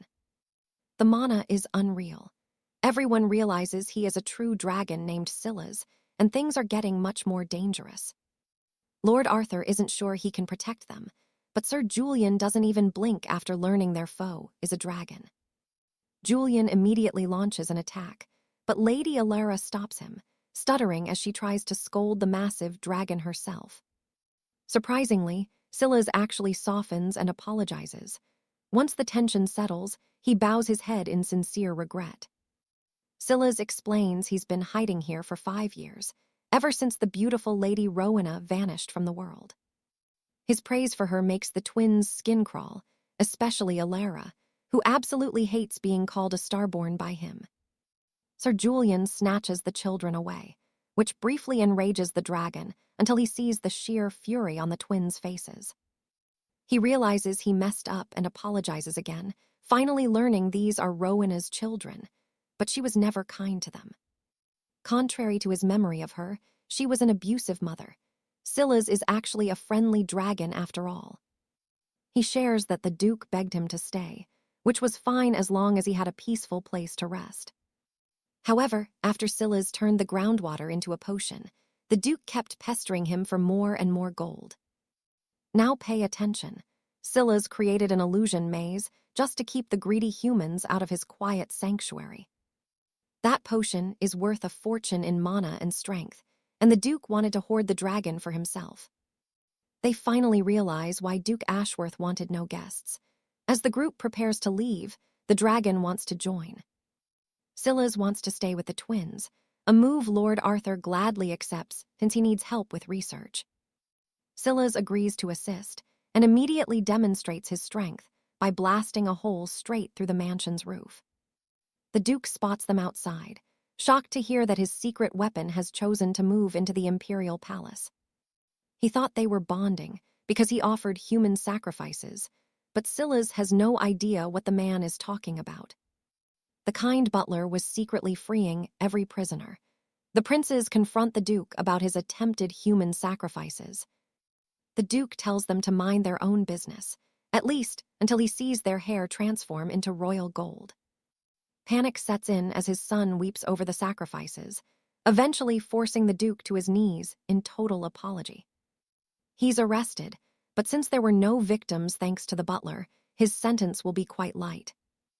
Lord Arthur rewards the butler's bravery and orders Neville to restore his health. Good things happen to good people. Arthur asks if the Duke has a message for his research friend, Prince Edward, before he's hauled away. Fortune favors the good. Arthur asks if the Duke has anything to send to his research friend. Before the arrest, the Duke exposes that Prince Edward has dark intentions and wants to use dragons for himself. Now pay attention here. Speaking of that young prince, he actually asks the king to let him marry Alara. He's certainly bold to ask for the hand of the Empire's only princess. I'll give him that much. Back home, everyone is absolutely losing it over the sudden proposal from Prince Edward to their precious little girl. The king tries to stay calm for diplomacy's sake, so Alara must be the one to decline him personally. Marrying a 5-year-old makes no sense, and Alara can tell he's lying by his dull, empty eyes. His gaze is dull, unlike Sir Julian's. She blushes, realizing Julian is the first person she thinks of when she thinks of love. Meanwhile, poor Scylla's is getting forgotten in the back. Honestly, you and I can't really blame them for focusing on her. Lord Arthur introduces Scylla's to their father, asking for permission to let him stay and see the twins. He wants to help with research, but everyone is too busy fighting for the twins' attention to notice him. The king's patience is wearing thin. The next day, the entire family gathers to watch the prince's proposal. All the boys join together as Prince Edward personally asks for marriage, but the scent he's using is too strong. Even Lord Alaric begins to smell it. This perfume can hypnotize a starborn, which shows on the princess's face. The boys are terrified when Alara doesn't immediately decline, forcing her father to finally step in and help. Suddenly, Sir Julian arrives like a whirlwind, blowing the scent away as Prince Edward tries to claim royal privilege. He calls the guardian rude, but then Scylla's joins in to expose the prince's trickery with the perfume. You and I are about to see a dragon lose his cool over a human, using such a special perfume. Stick with me. Julian suddenly agrees with Aurelius and breaks down in tears, despite laws made 500 years ago. Seeing a true dragon for the first time, Alara is enraged, sick of hearing about her heritage and demanding answers.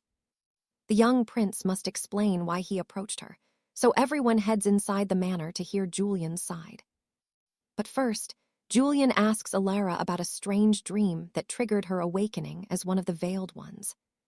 She describes a silver moon, making Aurelius the silver dragon ecstatic since it proves they were destined to meet. Dragons and the veiled are incredibly close, meaning she awakened as one after experiencing that very specific dream. Aurelius confirms her worst fear, that her magical blood runs much deeper than her mortal royal lineage ever did. Then Julian reveals his true aim, finding a dragon to help him overthrow his brother, the Sylvan Crown Prince. Now pay attention. He needs a veiled one, the only species capable of bewitching a dragon, which makes Alara furious. She is livid that her hidden past is being dragged out for another kingdom's messy battle for the throne. This boy just casually ripped open her old wounds. The men are shocked by her open hatred for the prince. Julian keeps pushing until the king finally intervenes. If they weren't allies, the king would have tossed him out. Julian is so desperate he asks Aurelius for his power directly, but the silver dragon gives him a cold no. Aurelius has already chosen Alara as his final partner, so there is absolutely zero room for negotiation with him. Julian realizes he needs Alara's favor now, but she is completely dead set against ever accepting his apology. The twins leave with Arthur and sit under a great oak. Alara realizes she has never truly stood up for herself. Until today, she kept her feelings buried. Arthur reassures her that being angry is a good sign for her growth.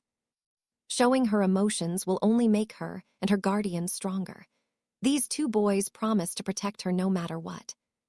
You and I can see this is a positive move that strengthens them both, especially with their guardian's support. Back inside, the brothers mock the young prince, urging him to pack his bags and leave the castle for good. Before he departs, the king releases a terrifying aura, warning him to seek the young princess's forgiveness first. Angry dad mode is fully activated.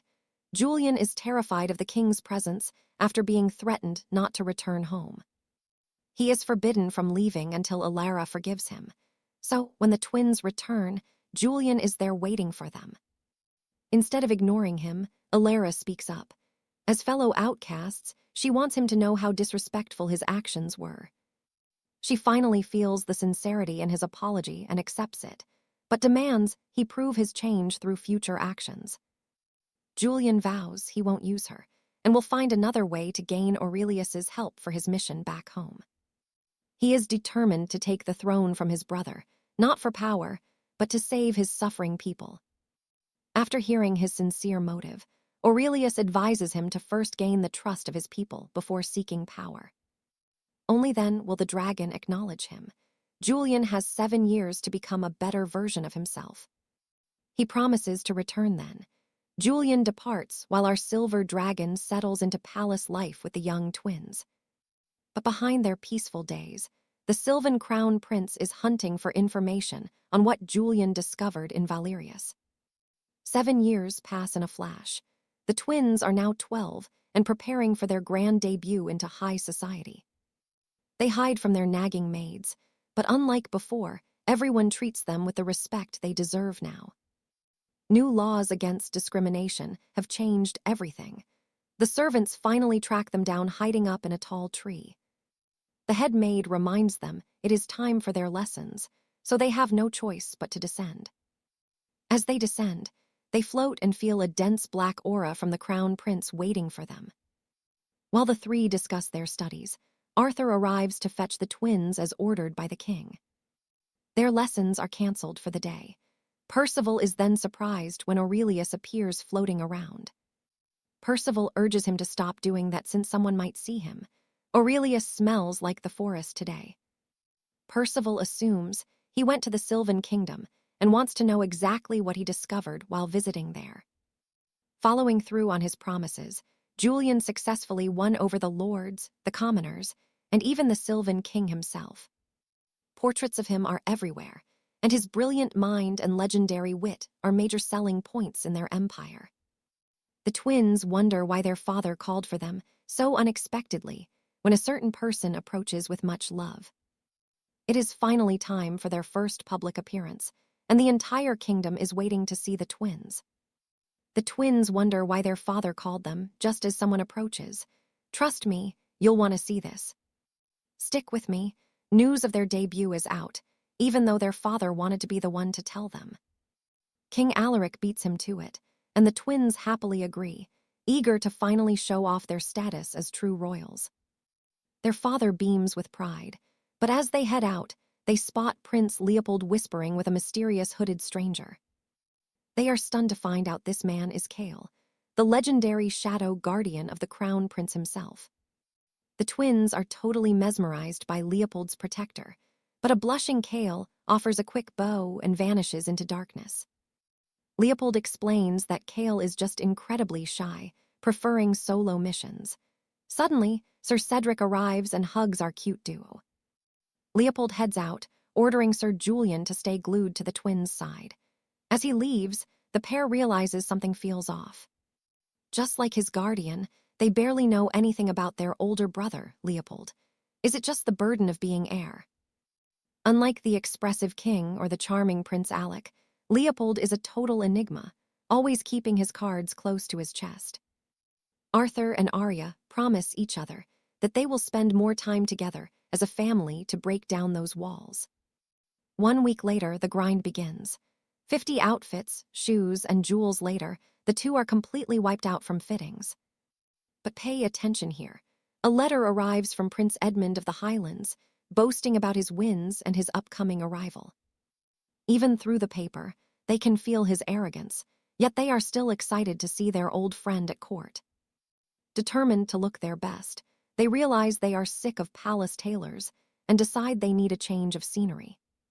Completely exhausted by the endless fittings, they beg their father for permission to go shopping at a real boutique in town. He thinks the city is far too dangerous for young royals, but Arya knows exactly how to play her cards right. She points out that Julian is a top-tier knight who can protect them easily, which immediately makes their father super jealous. To keep an eye on them, the king decides to go along. The next day, he debuts a stunning new look. He looks incredible. As they enter the boutique, every single head turns to stare at the king and the twins.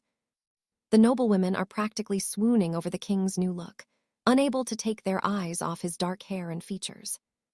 Even the twins have to admit their father looks like a total heartthrob. Finally, it is time to try on gear. As Arya checks the mirror, She worries she has gone a bit chubby after all the royal banquets they have enjoyed. Arthur just laughs, saying it is the price of living the good life. Arya does not care, she wants to train. She asks for exercise gear, and the king approves instantly. But there is a problem: this world lacks trousers for ladies. Noblewomen are expected to wear nothing but heavy dresses, but Arya is about to shatter those old traditions right now.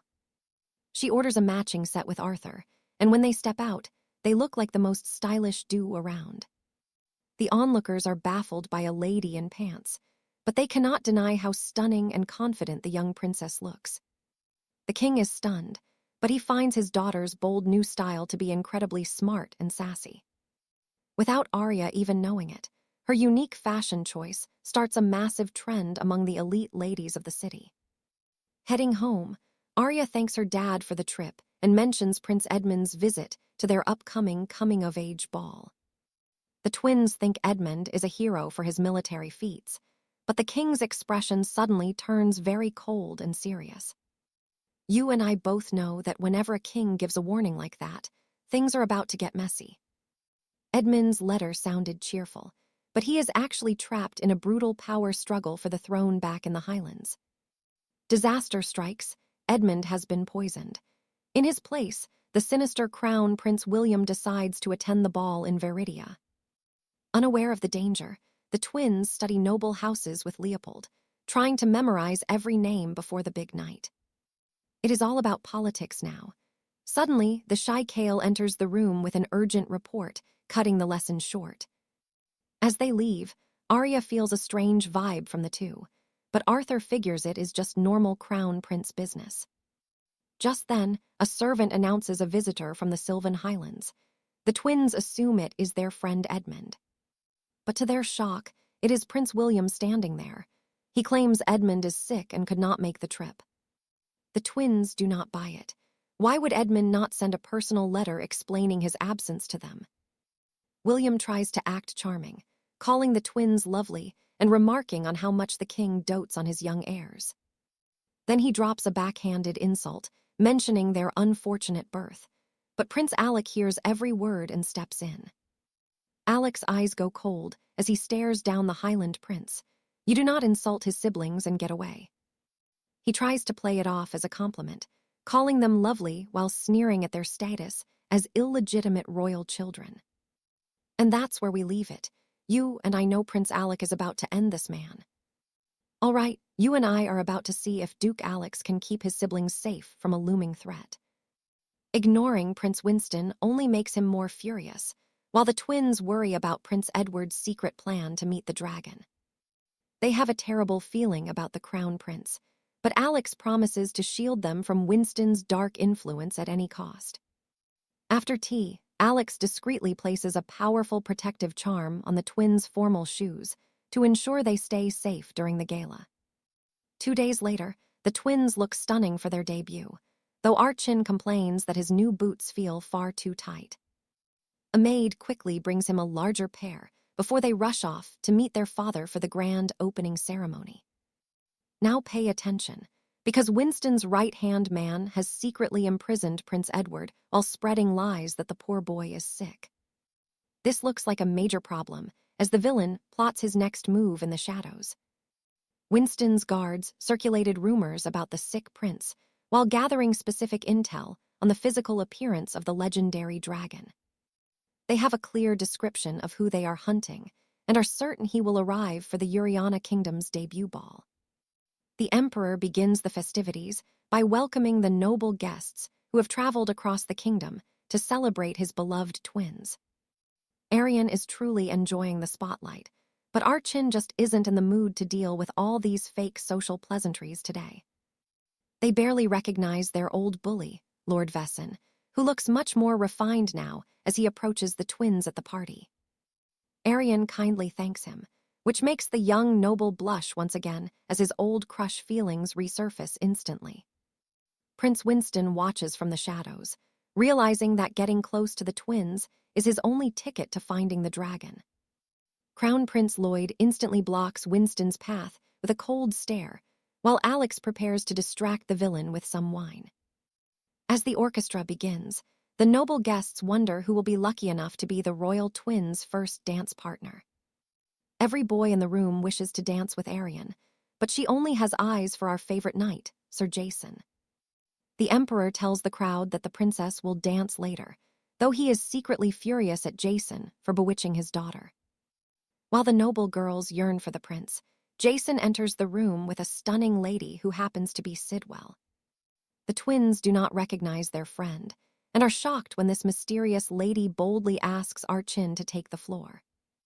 Even in his drunken state, Winston recognizes Sidwell by matching the dragon traits his spies described to him earlier that night. The two dance gracefully, leaving the entire noble crowd whispering in pure amazement at the sight. Sidwell moves toward Arian, but since he cannot dance with her because of Jason, he chooses to kiss her cheek instead.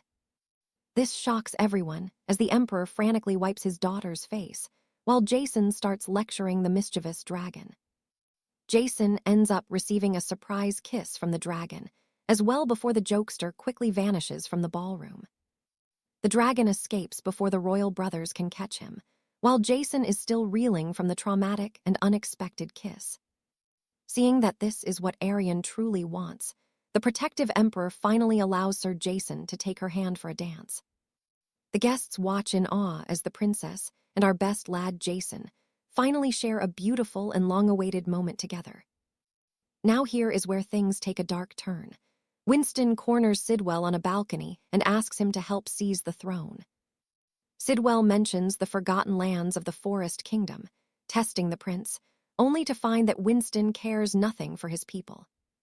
Deciding that Edward is a better ruler, the silver dragon walks away, leaving the villain fuming in the dark.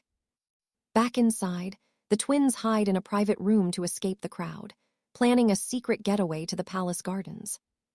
Suddenly, a terrifying black shadow strikes, taking down their maid before lunging at the royal twins with murderous intent.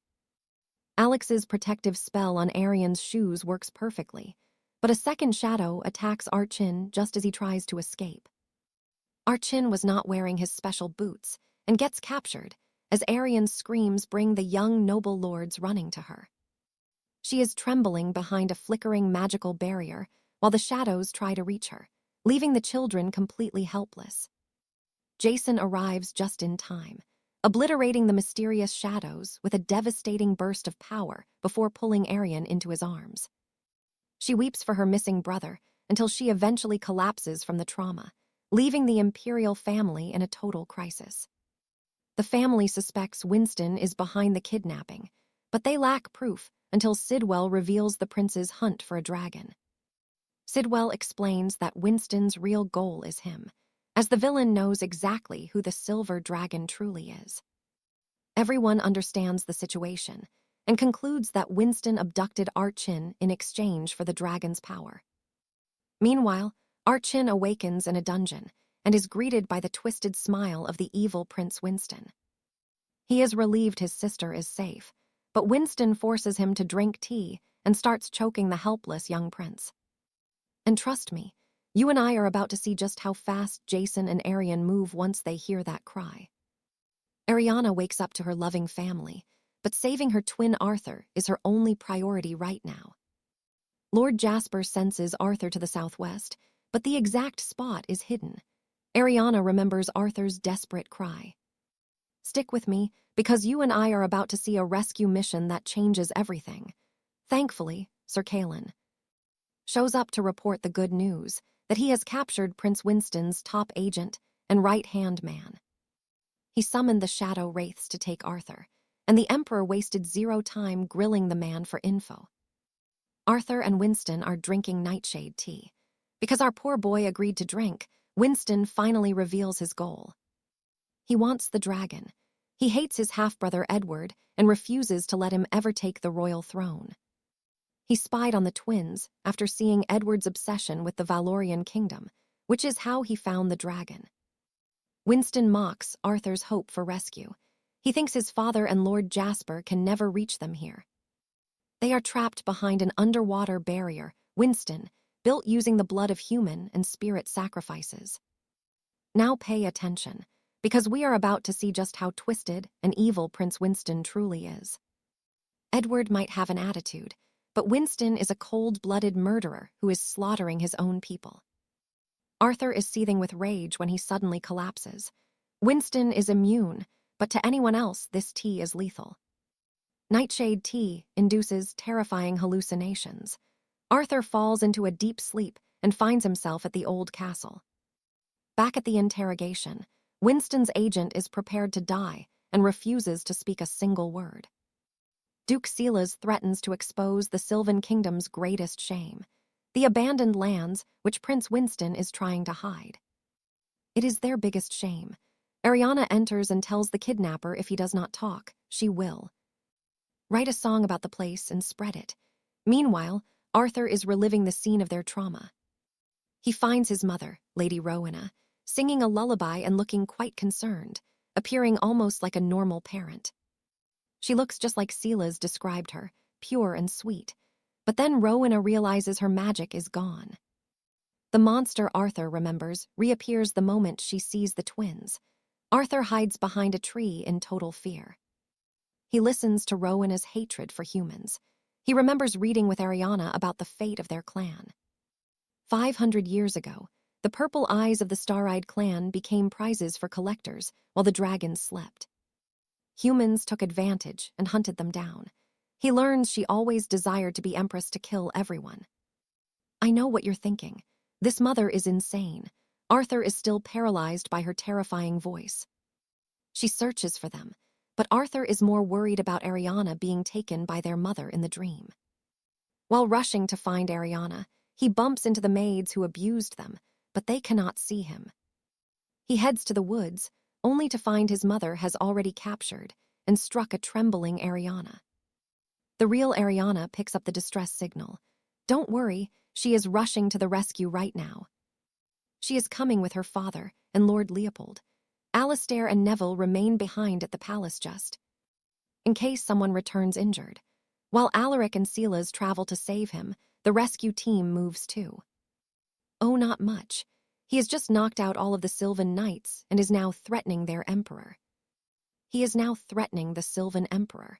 The man has no idea about the crimes his son Winston committed. War with them. He is even more surprised to learn that Prince Edward has been poisoned and held captive. 𝒂𝒊𝒏𝒄𝒆 is extremely dissatisfied with the emperor's incompetence and advises that Prince Winston be removed from power. Speaking of that foolish prince, he actually thinks he can trade Arthur to Silas for a special deal. He's waiting for his man so they can send a letter to the Valorian kingdom. But news flash, he's arrested. A letter to the Valorian kingdom, but bad news for him. His top man was just arrested. Arthur is still trapped in the nightmare. He sees Ariana lose her balance and drown in the water. Despite his efforts to save her, the memory hurts. Every time Ariana dies, the dream loop resets again. Our poor boy is stuck in a nightmare. The rescue team reaches the sea, and Ariana is ready. But Leopold insists on doing it himself. He and Sir Caspian have been on secret missions for years. They have been stopping every spy targeting the twins. Ariana finally sees that her silent brother always protected them. Him in the shadows. So she entrusts Arthur's rescue to her brother, and then he leaps into the water. He opens the barrier, and trust me, you and I are about to watch him regret everything. Stick with me. You are about to see Lloyd unleash a black aura far more sinister than any king. But he holds back when Winston uses Prince Arjun as a human shield, choosing to listen since they are both high nobility. Winston expects an alliance, arguing that an illegitimate brother has no place among royals and should be stripped of all power. His arrogance only proves his incompetence, and once Lloyd shows his total disgust, the situation reaches a breaking point. Fuming with rage, Winston summons his precious magical vines to trap the prince, acting like he has already won the day. It is child's play for Lloyd, who shatters the vines and sweeps Arjun to safety with zero effort. He reminds the arrogant coward that, aside from the king himself, he is truly the strongest warrior on this continent. To prove it, he obliterates the magical barrier entirely, dragging Arjun and a beaten Winston back to the surface. Princess Arian weeps with relief, But terror strikes when she realizes her twin brother simply will not wake up. Something is horribly wrong, and they rush him straight to the royal physician for an emergency examination. They discover Arjun is trapped in a deadly hallucination caused by the Forest Kingdom's forbidden poison tea. This brew forces the mind into an eternal slumber, leaving the doctors powerless to stop the spreading mental toxin. Only the forest royals hold the secret antidote, leaving Aryan drowning in sheer desperation and fear. Now, watch carefully, because Lloyd decides to dive into Arjun's subconscious himself before time runs out. He uses a rare night ability to breach the barrier of another person's sleeping mind.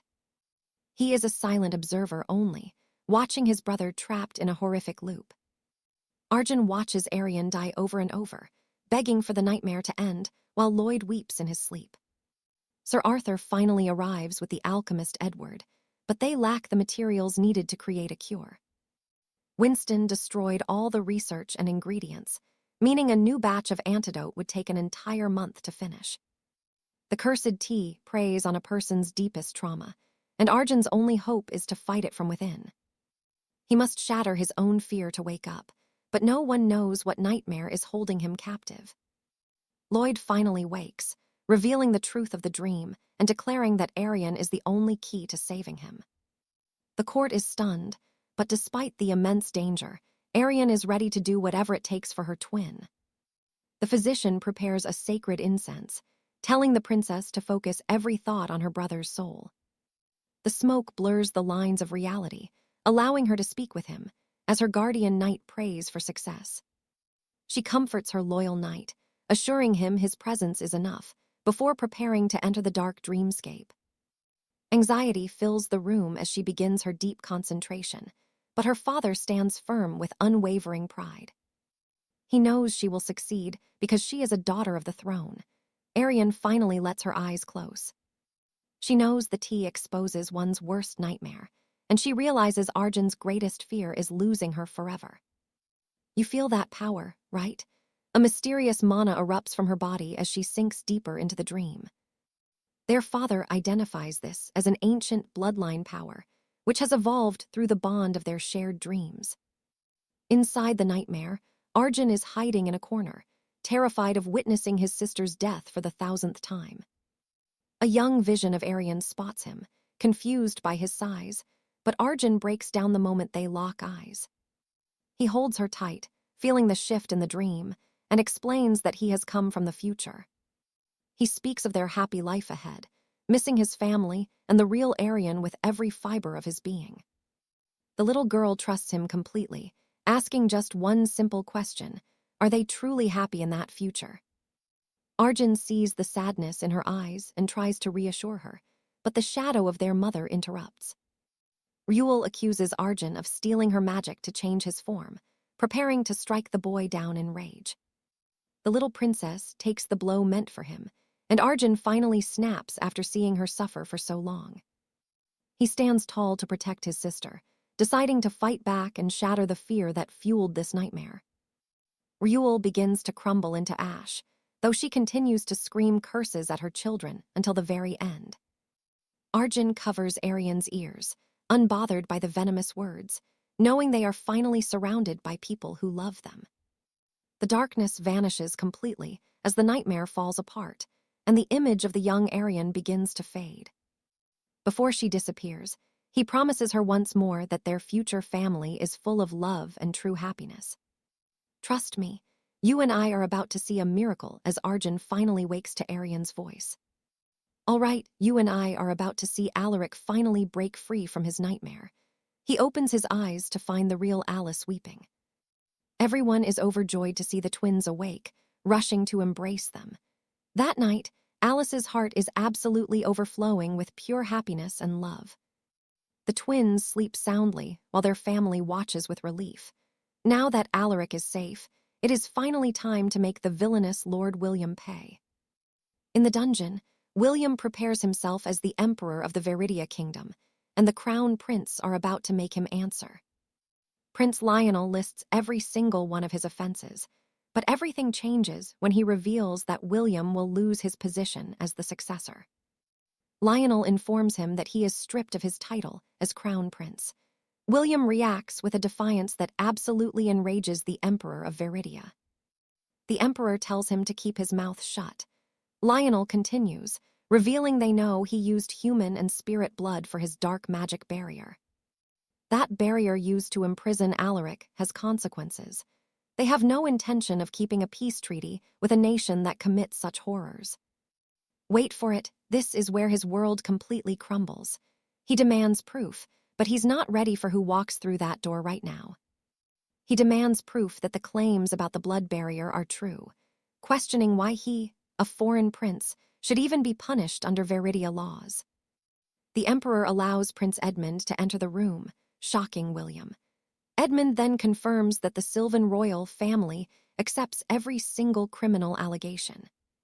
The Sylvan family confirms the horrific facts concerning the barrier and acknowledges all the crimes listed by Crown Prince Lionel during the trial.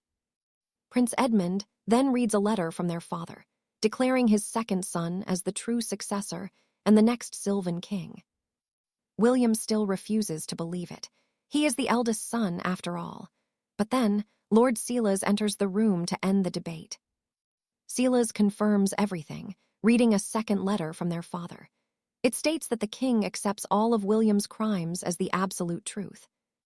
The king leaves the punishment in the hands of the Viridia family and officially revokes William's title as the crown prince of their empire. Prince Edmund personally thanks the twins and the Viridia family. He finally met them thanks to an agent named Alastair who found him. Alastair found Edmund in prison, while Silas stayed behind to convince their father to write those official letters. The royal proclamation is finally set. It will be held as soon as he returns home, but Alaric has one final request for the Sylvan prince before he departs for good. Alaric asks Prince Edmund whether that blood barrier he was trapped in has anything to do with the people he wants to help. You and I both know this is about to get dark. Edmund explains why that land is actually called the Forsaken Wastes by everyone. The barrier surrounding the land creates an illusion that hides it from human eyes, while serving as a prison for everyone trapped inside. It stops anyone from leaving.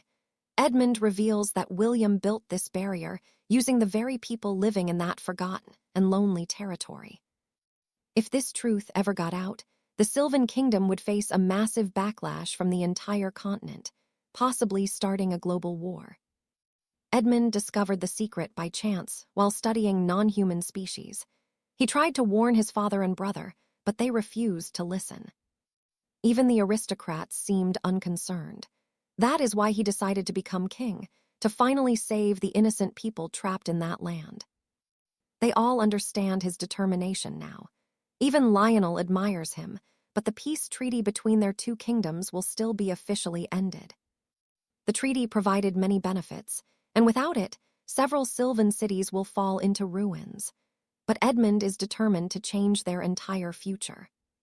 Everyone wishes him success. The Emperor promises that if the Sylvan kingdom improves under his rule, he will reevaluate their diplomatic ties later. Silas offers his help if needed, but Edmund wants to handle this on his own. As he walks out, he thinks of young Alice. He is impressed by her maturity and her heavenly powers. He even hopes to propose to her again in the near future one day. Meanwhile, Alaric thanks Alice for helping him escape that nightmare. He asks her about the unusual aura she projected during the rescue mission. She explains that once Master Vance ignited the incense to focus her mana, she felt her powers amplifying beyond her own control. She tries to focus like she did before, but she can't control it. They panic when their friend Jason sees the mana erupting. Jason rushes Alice to Master Vance. He explains that she has no control over her massive mana reserves yet and needs training. As Jason frets, Kale reassures him that Alice is physically fine. Master Vance lets her inhale a soothing aroma to calm her power. When she finally relaxes, the odd mana vanishes. However, this is only a temporary fix. She must learn to control her strength soon. If her power exceeds her limits, she might suffer side effects like high fevers or early aging. The twins are absolutely shocked. Master Vance tells her to master her basic skills before studying magic at the academy. He advises them to buy a magic book. They decide to disguise themselves by changing their hair color to red. When they arrive at the shop, Alice is stunned by everything. She must learn to control her own strength. If her power exceeds its limits, the side effects could be absolutely devastating for her young body. The side effects include high fever or early aging. Master Vance tells her to master her basic skills before studying any complex magic. He advises them to buy a magic book at a general shop before they eventually head off to the Royal Academy of Magic. The twins disguise themselves by changing their hair to red. Upon arrival, they are shocked by the magic shop's massive and grand size. Alice finds a floating book. Stick with me for more. You and I can see this book is bad news. It is radiating dark magic among the normal scrolls. Lord Arjun calls her away for more basic texts, but Arian wonders if Jasper and her brother even sense it. She figures it is a high-level grimoire meant for master mages, which explains all the heavy protective charms around it. While she searches for a simpler tome, a mysterious hooded figure is lurking in the shadows, watching their every single move. They are shocked to find Grandmaster Alistair is the author of a nearby text, making the twins realize he might know something. Arian sprints back for that suspicious black book, desperate for answers, but when she arrives, the shelf is completely empty. The thief is actually Count Roland.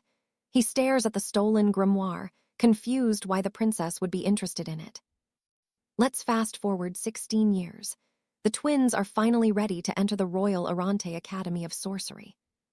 That cursed book is now with the Emperor, recovered by Roland after years of searching across the entire continent for it. Legends say only one ancient bloodline can use it. Since it is too dangerous for the palace, the Emperor sends it away. It is hidden deep within the Academy's sealed vault. Meanwhile, those once tiny infants have finally become young adults. It is finally time to leave for school. No outsider can enter the academy, but the Emperor is still worried for them. He maintains his usual stern expression, but the twins can feel the deep fatherly love and concern hiding beneath his cold exterior. They give him a final hug, promising they will be safe since Jasper the Fox is coming along for protection too. They arrive at the Royal Academy, the kingdom's elite school for nobles. The twins head straight to Arjun's new private quarters. They pop open their trunk to find their fluffy red fox hiding inside. Now, they have to decide where Jasper will stay. Since boys and girls have separate dorms, the twins start bickering, but Arian is not backing down on this one. She tries to claim him, but Jasper ultimately picks Arjun's room, respecting the fact that Arian is now a proper noble lady. Suddenly, a beautiful lady with pink hair knocks on the door. She is here to remind Arjun of his upcoming welcome speech. As the first-year representative, Arjun delivers his speech flawlessly, while Arian notices a crowd of noble girls swooning over him. Stick with me here, because this is where she spots a mysterious boy sitting alone, looking completely out of place. Her mood sours instantly when she overhears other students mocking the poor boy for his commoner blood and a legitimate birth status. Arian watches him tremble under the insults. She absolutely hates that people still mistreat children based on their family origins. Using her royal authority, she shuts the bullies down instantly. Once Arjun finishes, she is surprised to see a familiar face. Lord Valen is on stage as the third-year representative. He used to be a spoiled brat, but he seems much taller. After the ceremony, Arjun rejoins his sister. She quickly fills him in on the poor student being harassed by the other nobles.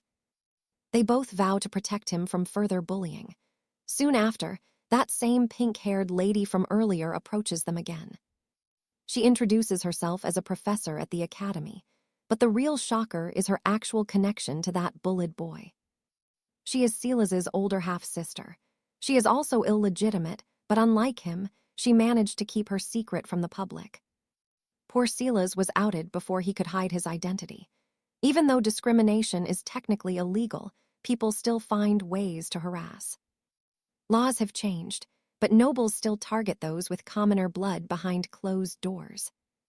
After sharing her secret, she asks the royal twins for a huge favor. She wants them to become friends with her brother. Luckily, 𝒉𝒁 and the twins are in the same class. They will have plenty of time to bond before their studies begin. For the first lesson, everyone must measure their power using a mana crystal. Arian is hesitant to show off her true strength. But seeing the bullies act so smug changes her mind. She remembers her master's advice about making a powerful first impression. She summons a massive fire phoenix effortlessly, then transforms the flames into beautiful falling petals, leaving the entire class in total awe. She does not want to terrify everyone, but she definitely has zero plans to go easy on those arrogant noble bullies. Meanwhile, the palace is feeling very empty. The emperor is sulking now that the twins are gone, and his sons are too. Sir Cedric finds the whole situation hilarious. He reassures the emperor that the twins are doing better than he could ever imagine. Cedric is right. The royal siblings are already making a massive impact at the academy, proving they are more than just titles. After Arian's display, Arjun shows off his ice magic. He might not be quite as explosive, but his skill is still elite. Being royalty means his power is top-notch. Finally, it is 𝒉𝒁's turn. Instead of simple healing magic, something dark begins to stir. He emits a terrifying dark aura that actually causes the crystal to crack. He stops immediately, but the damage is already done. It turns out he possesses destruction magic, a rare power the twins have never seen. As he sits, he catches Arian's eye. He shyly thanks her for saving him earlier. "Trust me, you and I are going to love seeing where this goes next." "All right, stick with me. We are about to see Arya support 𝒉𝒁, another outcast with a dark past." While walking, the two spot William rushing off and follow him, only to be shocked by who he meets. It is Roland, their old friend unseen for 11 years, and the twins are hurt he never once wrote. Sensing their concern, Roland shares the truth about his secret mission from the prince to find an ancient tome. He explains his exile was a ruse to hide his search for a legendary grimoire in the kingdom's shadows. 4 years ago, he reached the capital and found the cursed book in the very shop they first met. The tome is sealed right inside their academy, which stuns the twins who thought the palace was much safer. They learn that only the king himself can enter the vault, though even he cannot easily break the seal. Today is Roland's inspection day, while William is in charge of security, coordinating their efforts to protect the tome. The twins find them exchanging intel just as the guard shifts, revealing that the situation is far more dangerous. Intel suggests the creator's descendant is here at the academy, marked by the same light purple hair as 𝒉𝒁's. Knowing they have a soft spot for outcasts, Roland warns them not to trust the new boy too quickly. Now watch closely. William wants them on guard while 𝒉𝒁 secretly meets his sister Eliza, looking cold and calculating. 𝒉𝒁 has shed his shy persona. As Eliza confirms, she found the location of the hidden academy vault. The seal is tied to the headmistress's magic, but someone with even higher royal blood could force it open. 𝒉𝒁 plans to use the twins for his goals, while the siblings finish their reunion and say goodbye. After a massive bear hug, the siblings head back to their dorms where Arthur is greeted by Jasper. Jasper was waiting patiently, and Arthur shares everything they discovered while worrying about his sister and 𝒉𝒁. He fears Arya is getting too attached, and the next day at school, a lady insults 𝒉𝒁 publicly. Arthur realizes the students have no idea the twins are also illegitimate royals from 11 years ago. Since they were only toddlers then, their secret remains safe, while Arya boils with anger for her friend. Enraged, Arya grabs 𝒉𝒁 and storms out of the academy halls to find some peace outside. Arthur realizes the students forgot their past from 11 years ago, but Arya is already boiling with rage. She grabs 𝒉𝒁 and storms off, leaving the shocked students behind as they head into the garden. "You and I saw this coming." Arya apologizes for the cruelty, and 𝒉𝒁 is stunned by her gentle nature. 𝒉𝒁 lied about being a baron's son, as he only needed a noble name to enter the academy. Forging papers for a bastard is far easier, and once his fake identity was revealed, people changed. While others look down on him, Arya treats him with kindness, so Silas decides to manipulate her heart. Arthur and William soon arrive, with Arthur pulling his sister away while William blocks the boy's path. Silas is dying to strike William down, but he plays the victim instead, using fake tears for sympathy. His plan fails when Jasper arrives unexpectedly, disrupting the tension and forcing Silas to retreat for the day. William's suspicions grow, and after Arya apologizes, the knight finds himself blushing at her gentle nature again. After she apologizes, the knight blushes again just as headmistress Juliana walks by and notices something is wrong. She realizes Jasper is not a student here, and the twins are too stunned to give a good excuse. Jasper charms the headmistress, and since other guardians have sneaked in before, she decides to let it slide. Juliana agrees to strengthen the vault's protective spells, a move that only makes the eavesdropping Silas even more furious. As Silas fumes in the shadows, Jasper escorts the twins back to their room under many watchful eyes. The ladies whisper about the handsome stranger, while Arya worries that Jasper being an outsider puts him in danger. Seeing the concern on her face makes Jasper blush, while Arthur notices both men are clearly smitten with Arya. Arthur vows to watch every boy near her, while Silas tells Eliza that the guards are impeding their progress. With the guards in their way, Eliza is forced to take matters into her own hands to get the book. Eliza meets an informant to sell secrets about the legendary mercenary clan that once lived on Haven Isle. Everyone believes the clan died 12 years ago, but their unusual magic allowed them to destroy anything with a touch. The informant is shocked when Eliza reveals the forbidden tome containing these techniques is hidden right in the academy. Trust me, you and I are about to watch the twins find Silas during their lunch break today. All right, stick with me. You and I are about to see Princess Alara stir up some serious trouble. Arthur reminds her of Lord Cedric's threat, while Sir Julian follows them to keep the royal twins safe. Alara does not trust Silas, but she hates seeing him ridiculed for being an illegitimate child. Arthur, the protective brother, shocks the crowd by announcing they are also the illegitimate outcasts they despise. Alara steps up next, reminding the bullies about the kingdom's strict and mandatory anti-discrimination laws. She warns the crowd that if they hear any more bullying, the royal twins will not tolerate it. The students panic while Silas catches their gaze and receives a warm, reassuring smile from the pair. During their break, Silas hears the students talking and realizes he is no longer alone in this. The twins' kindness is finally making him waver after 11 lonely years, since his entire clan fell. His thoughts are cut short when Lord Cedric approaches and demands he reveal his unusual magic skills. Now pay attention. This is the exact moment Cedric tries to expose Silas's dark and secret past.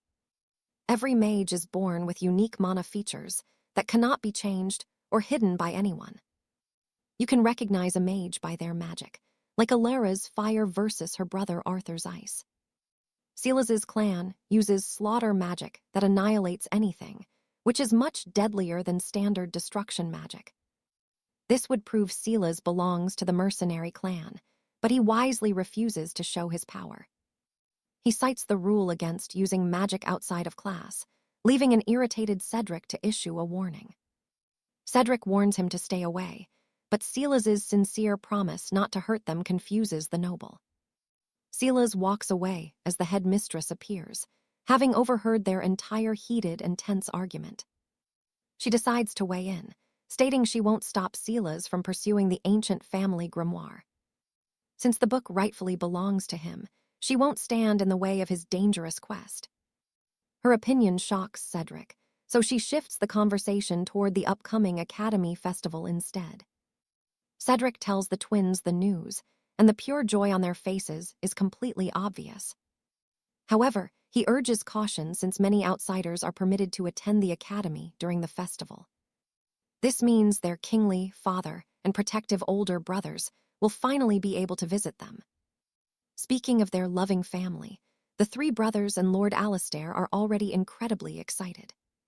The students are buzzing for the festival, especially to see the legendary and handsome royal family. Everyone wants to see the king and his sons, who are famous for their stunning good looks. Now here is where the fun starts. Let's see how this royal festival actually turns out. Arthur is devastated to learn that noble festivals apparently do not include any food stalls at all. He turns grumpy and marches to the headmistress's office with a petition signed by many students. Since a prince specifically requested it, she reluctantly allows food carts for the first time in history.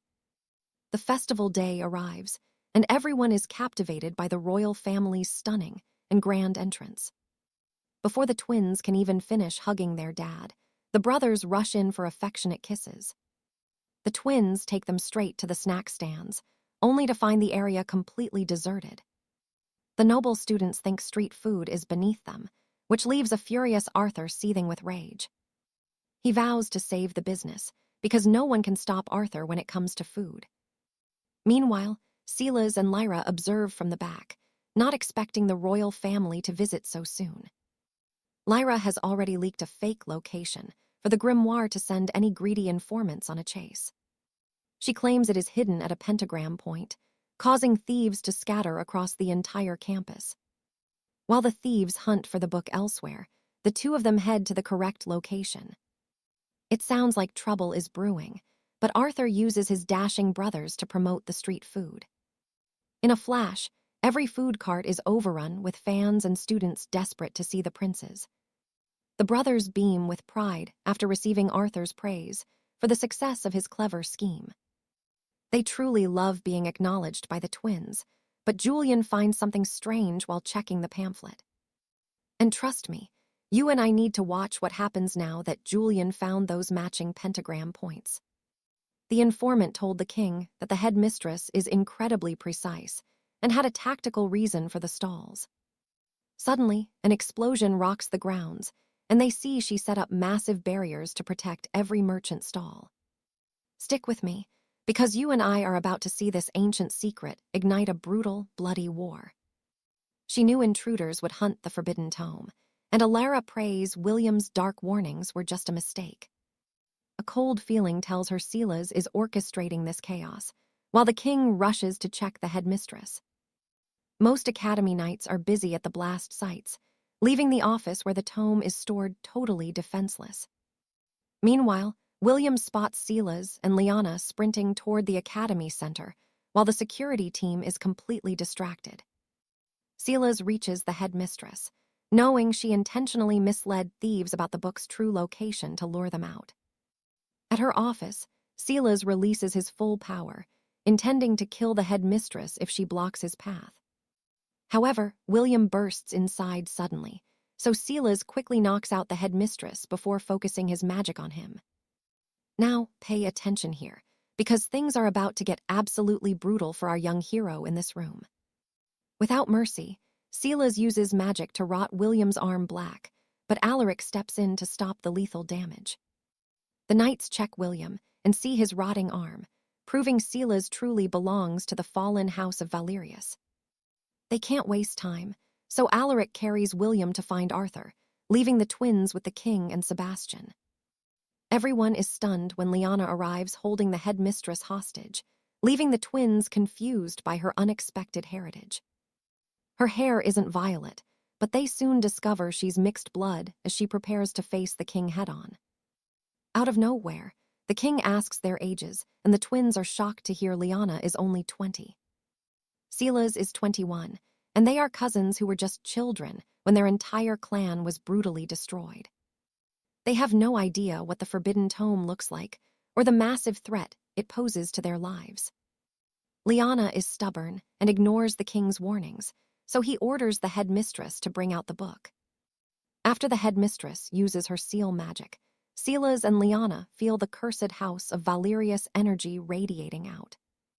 Liana grabs it and demands Silas be released, promising they will never return to these lands ever again. But that won't happen since they are still terrorists who must be punished for the chaos they've caused. You and I can see where this is going. Greed for power never ends well in a story like this. Furious, Liana flips open the grimoire and releases a wave of chaotic essence, making Alara shiver with fear. Alara is confused by her father's choice to give it away, knowing it could kill so many innocent people. Suddenly, Liana begins coughing up blood and collapses as the grimoire's lethal side effects take hold of her body. Only pure-blooded members can safely use this book, and now we know why the king kept it sealed. For 12 long years, many have died trying to harness this deadly power, and the curse continues today. Silas cries out as his only family faces death, so the king offers a trade, surrender for her life. He accepts, and we learn the Valerius clan once lived on a small isle, all bearing signature violet hair. Despite their barren home, they were wealthy mercenaries, hired for unique magic that others paid high gold for. Then a tyrant arrived with gold, wanting to hire the entire clan for a dark business of kidnapping children. The clan refused the evil offer, and the petty man destroyed their entire island in a single night. Only Liana and Silas managed to escape the fire, and now Arthur works to save her failing life. She will be unconscious for days due to the book's curse, and Alara hopes Silas won't choose more revenge. She advises him to settle somewhere safe once he pays for his crimes, much like her feelings for Julian. She wants them to be happy since they only have each other, but her kindness only makes Silas angrier. He says he has no right to be happy after his family's murder, and stares at her with murderous eyes. He informs her that revenge is the only thing keeping him alive, as the group gathers under the tree. Julian leaves for a snack, leaving the two alone as Alara asks Jasper if her wish was truly wrong. Jasper assures her she isn't wrong, yet he understands Silas's rage because he would feel the same way. He admits he'd seek vengeance too, if anything ever happened to her or any of the people he loves.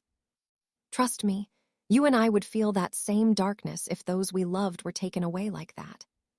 Stick with me, because Julian understands Seraphina's thirst for revenge after everything Princess Alara has suffered. Stick with me, because you are about to see Julian offer his life, just to be stopped by Alice.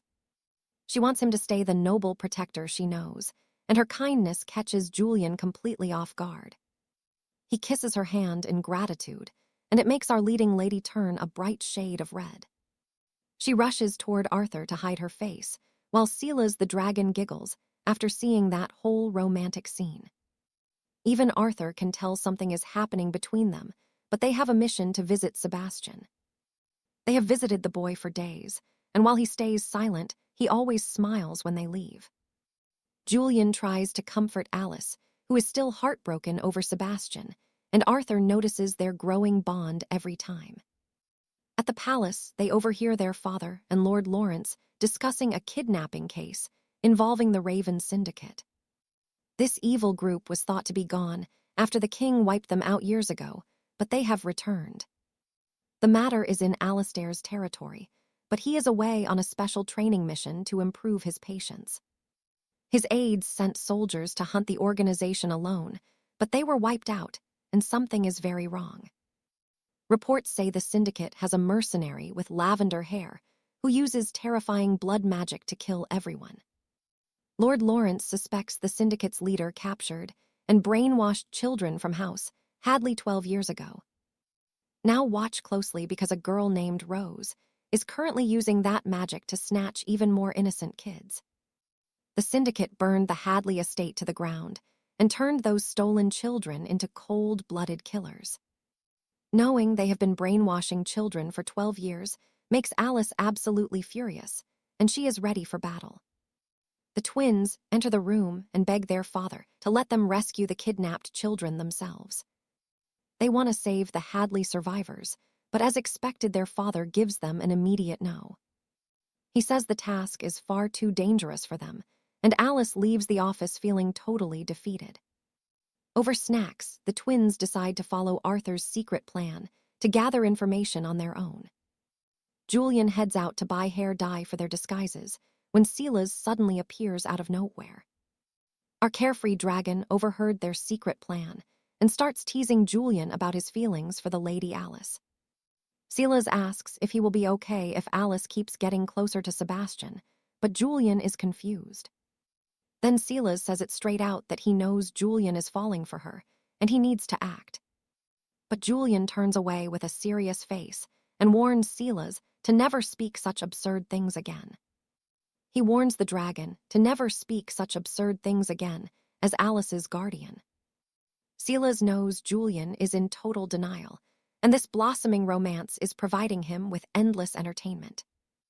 However, Julian cannot stop thinking about that confrontation, and he begins to question his own heart. No guardian has ever fallen for their master before, but now he is doubting every single feeling. You and I are moving on, though, because the twins in disguise interrupt his thoughts to start the mission. The three of them arrive at a pub called the Crimson Cat to find the child traffickers. The plan is to get hired, which should be easy since they all look like high-born nobles. Julian discovered that this pub owner lures children in with fake promises of safety and work. In reality, she is a broker who sells them to the Raven Syndicate, and she is pure evil. They enter the pub, and just as they expected, they are shoved into a dark storage room. The owner laughs, thinking she hit the jackpot by selling such premium-looking children to the group. She has no idea who she just kidnapped, and her luck is about to run out. It is pitch black until they hear children crying, and Julian uses his magic to light the room. They find 3 terrified kids, but Arthur thinks they should stay put so they are not captured again. The children cry even harder until Alice takes over and promises that they are here to save them. She lies and says they are royal agents while back at the palace, the king is reading their letter. The twins left a note, along with a message from Julian telling the king to be less strict. That only makes the king even more furious, and he immediately orders his servants to bring Silas to him. Our lively dragon is about to be put to work as he arrives at the office full of excitement. And trust me, you and I are going to want to see exactly what kind of chaos Silas causes next. All right, stick with me because you and I are diving into a rescue mission gone wrong.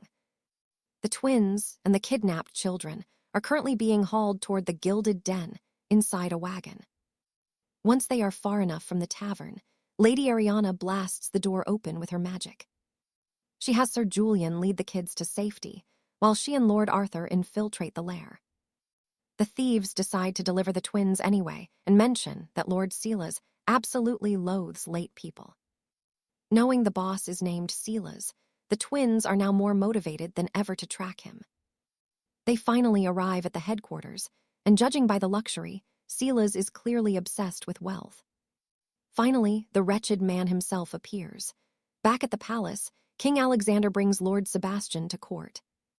The king explains that the twins have successfully penetrated the lair of the man who slaughtered House Hadley. Sebastian cannot believe the young royals would risk their own lives just to help him find his kin. Silas looks at the children like mere objects and plans to sell them to foreign monarchs as gifts.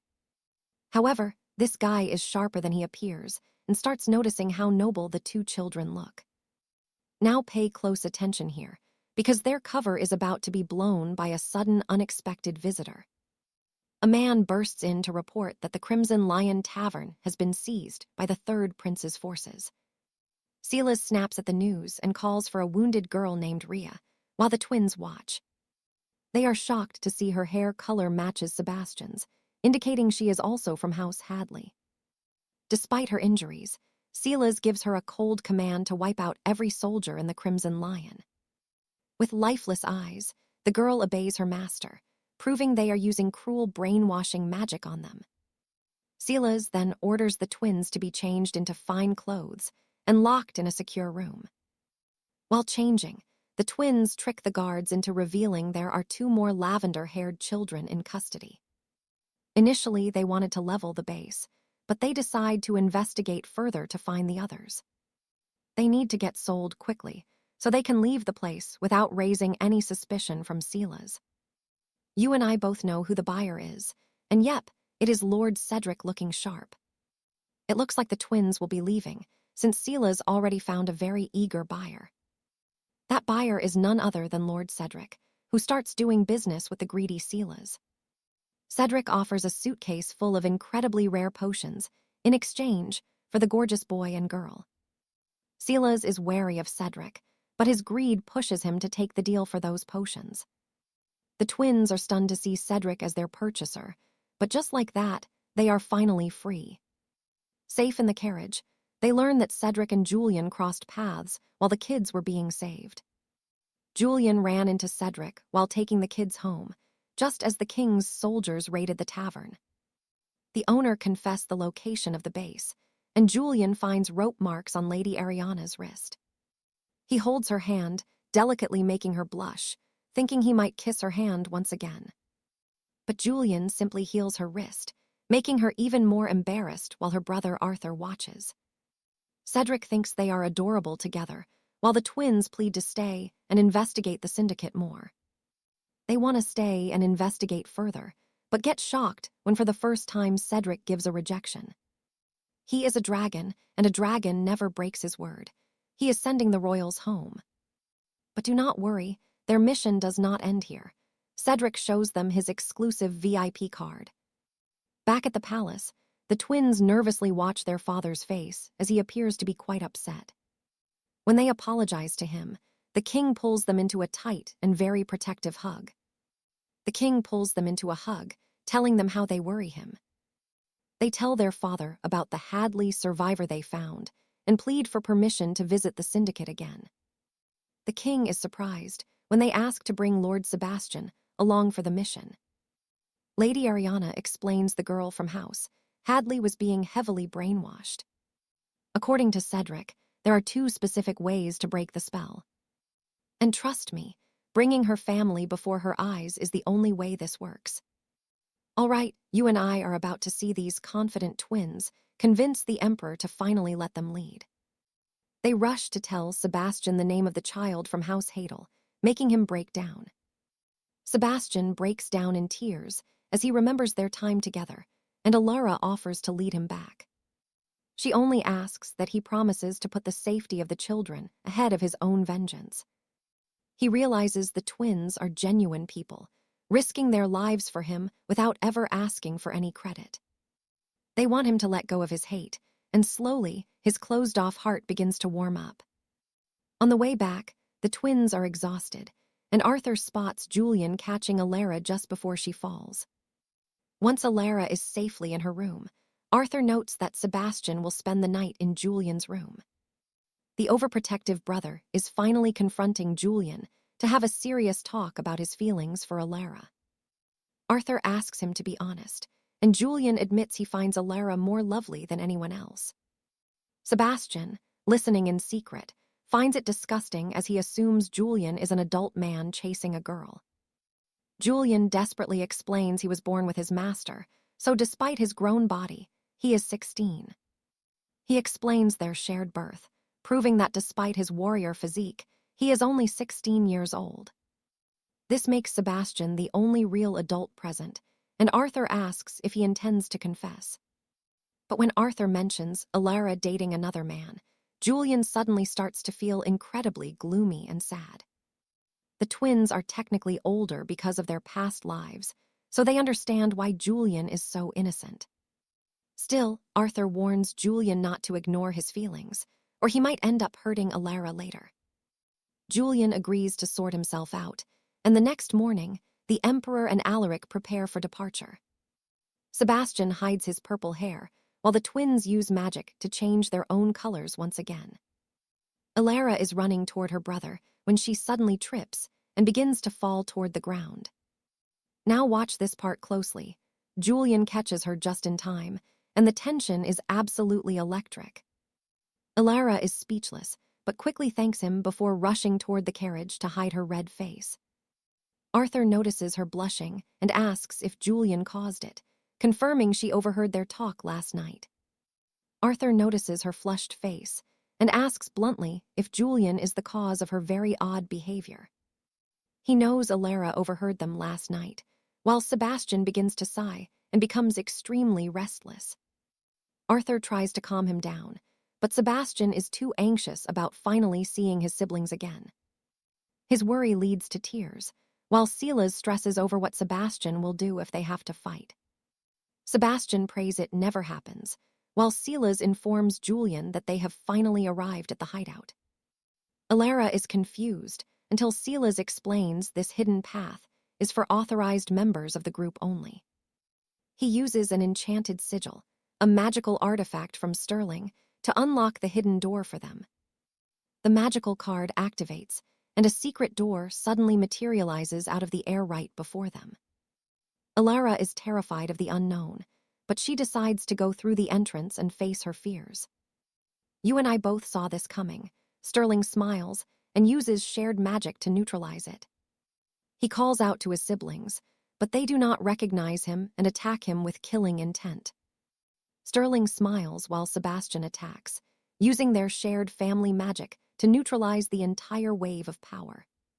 He calls out to them, but they do not recognize him and instead attack with deadly force. Their combined assault causes him to fall, while Julian warns he will strike if they threaten his masters. Julian puts up a protective shield just in time, while Sebastian desperately begs his siblings to wake up. Arthur urges Sebastian to fight back, but the warrior is trembling, unable to harm his own family.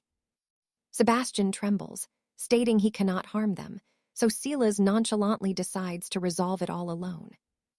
He attacks before anyone can move, surprising everyone as the three children are suddenly knocked out cold. The twins scold Silas for the harm, but he reveals he used magic to weaken their brainwashing.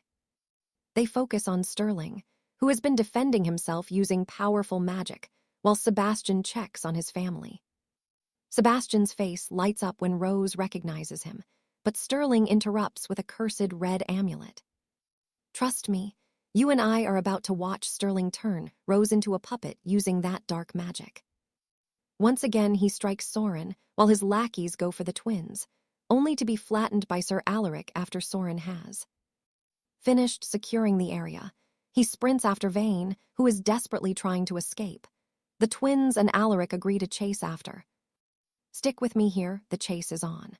While Baron Silas tends to the children, Lady Alara tracks Vane's twisted ether. They arrive only to find Soren already defeated. It looks like Vane's power has spiked to an impossible level, and it is all because of the elixirs Silas provided. Seeing that dark miasma, Alara realizes this man is far more than a simple mage.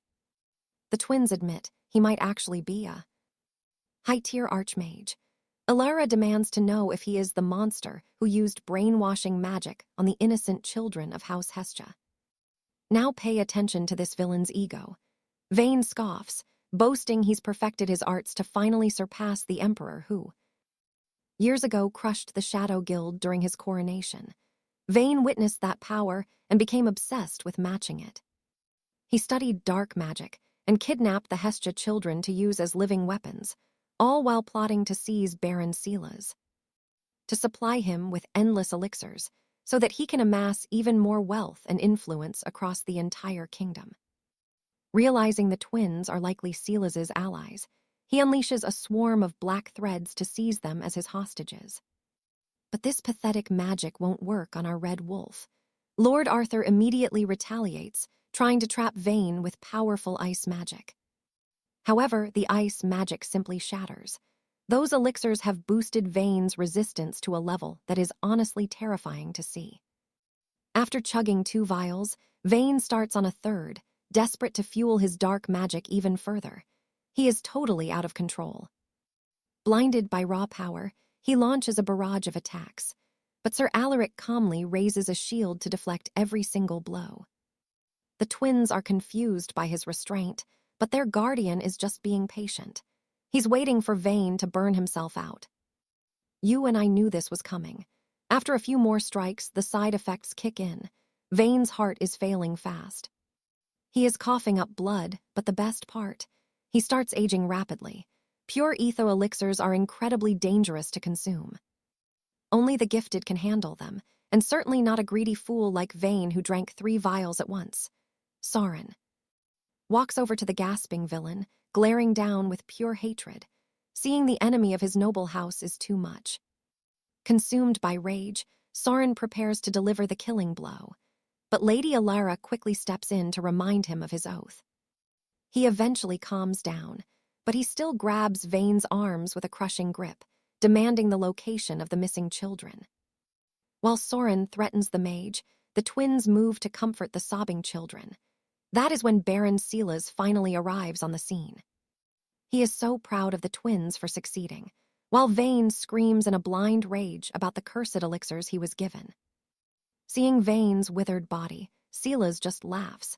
He explains the horrific price of using too much ether at once.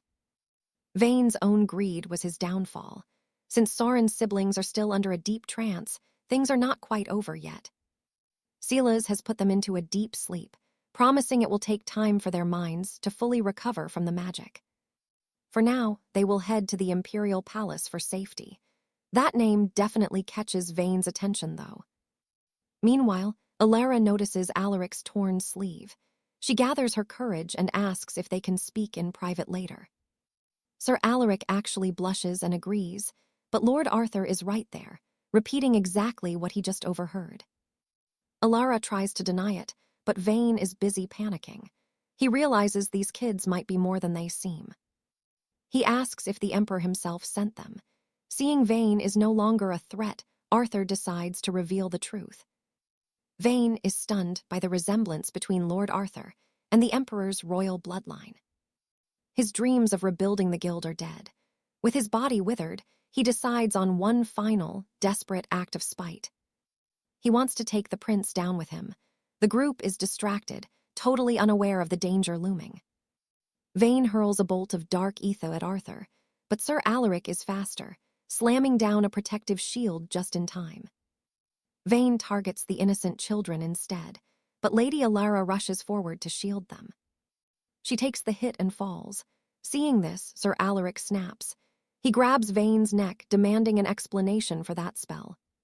Surprisingly, Alara seems perfectly fine. The dark magic didn't touch her. Alaric finally exhales and rushes to her side. He pulls her into a tight embrace, clearly shaken. But Lord Arthur is seriously annoyed by this dramatic display. He pulls them apart, checking if his sister is actually hurt. She insists she is okay, but Arthur still feels uneasy. He thinks Alaric's shield must have weakened the blow, but the knight insists she see the royal physician immediately. Silas returns with Imperial soldiers to escort the kids, as Arthur gives out orders to keep everyone safe. You and I will have to wait for the next part. Alara leans in and whispers something to Sir Alaric. All right, you and I are watching Julian blush as Alice asks to speak privately before reporting to the royal palace. They arrive and report everything to the king, who is proud and orders a massive feast for the twins.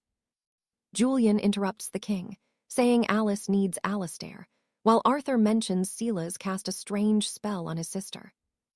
Alice says she is fine, but hearing about the spell makes the king panic and order her to the doctor. They rush to see Alistair immediately. Alice says she is okay, but suddenly she feels a wave of dizziness. She collapses, but Julian catches her just in time.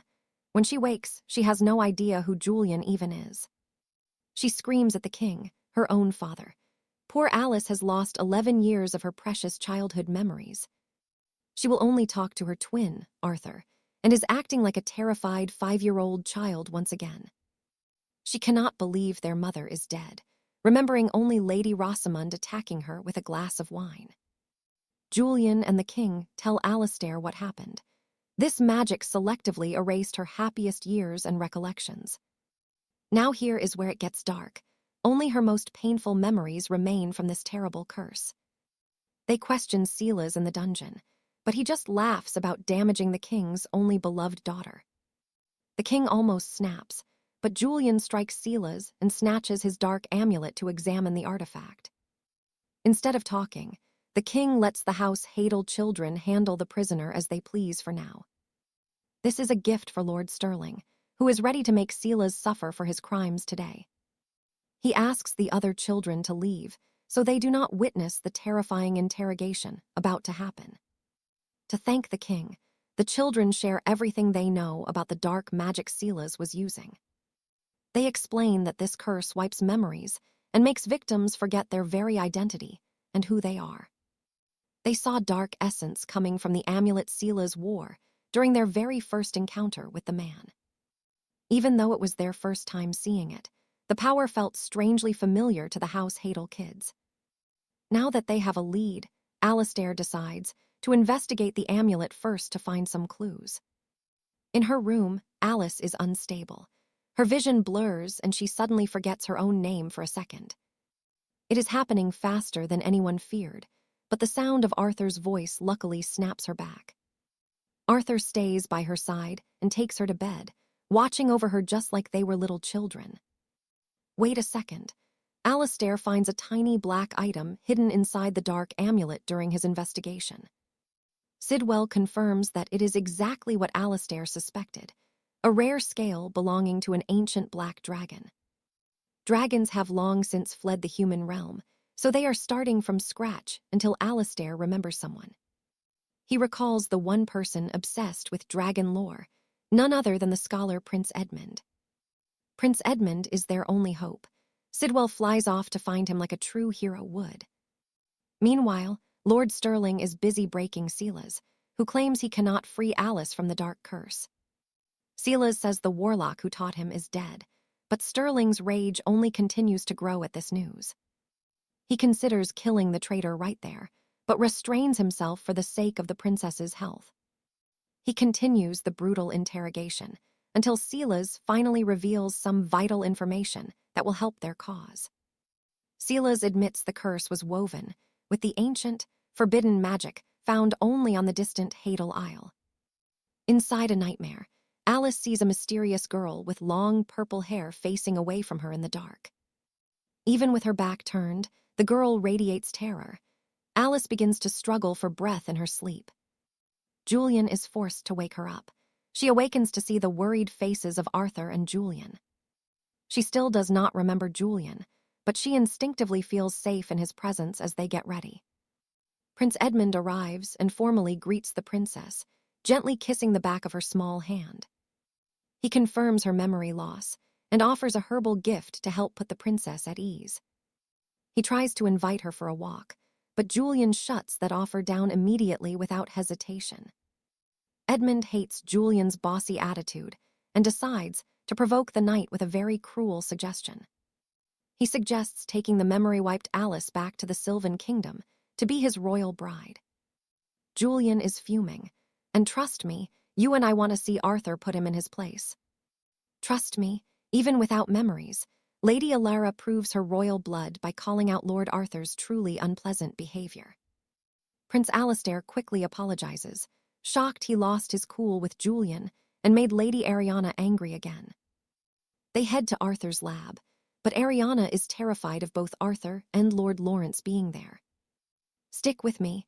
We're about to see Duke Noah step in and stop her brothers from coddling her. Arthur needs to treat her, while Lawrence stands by with Kaelin's power, so Noah asks Ariana to cooperate. He explains everyone is working hard.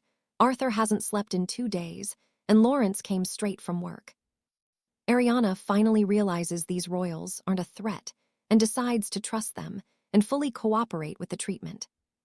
Then Alistair asks if she's had any strange dreams lately, and Ariana remembers the girl with purple hair. The memory makes her break into a cold sweat as she struggles to find her breath in panic. Meanwhile, the Emperor and House Hadley watch Silas attempt to read the ancient grimoire for any hidden clues. After learning the curse is linked to their bloodline, look who's back, Alaric is finally home at last.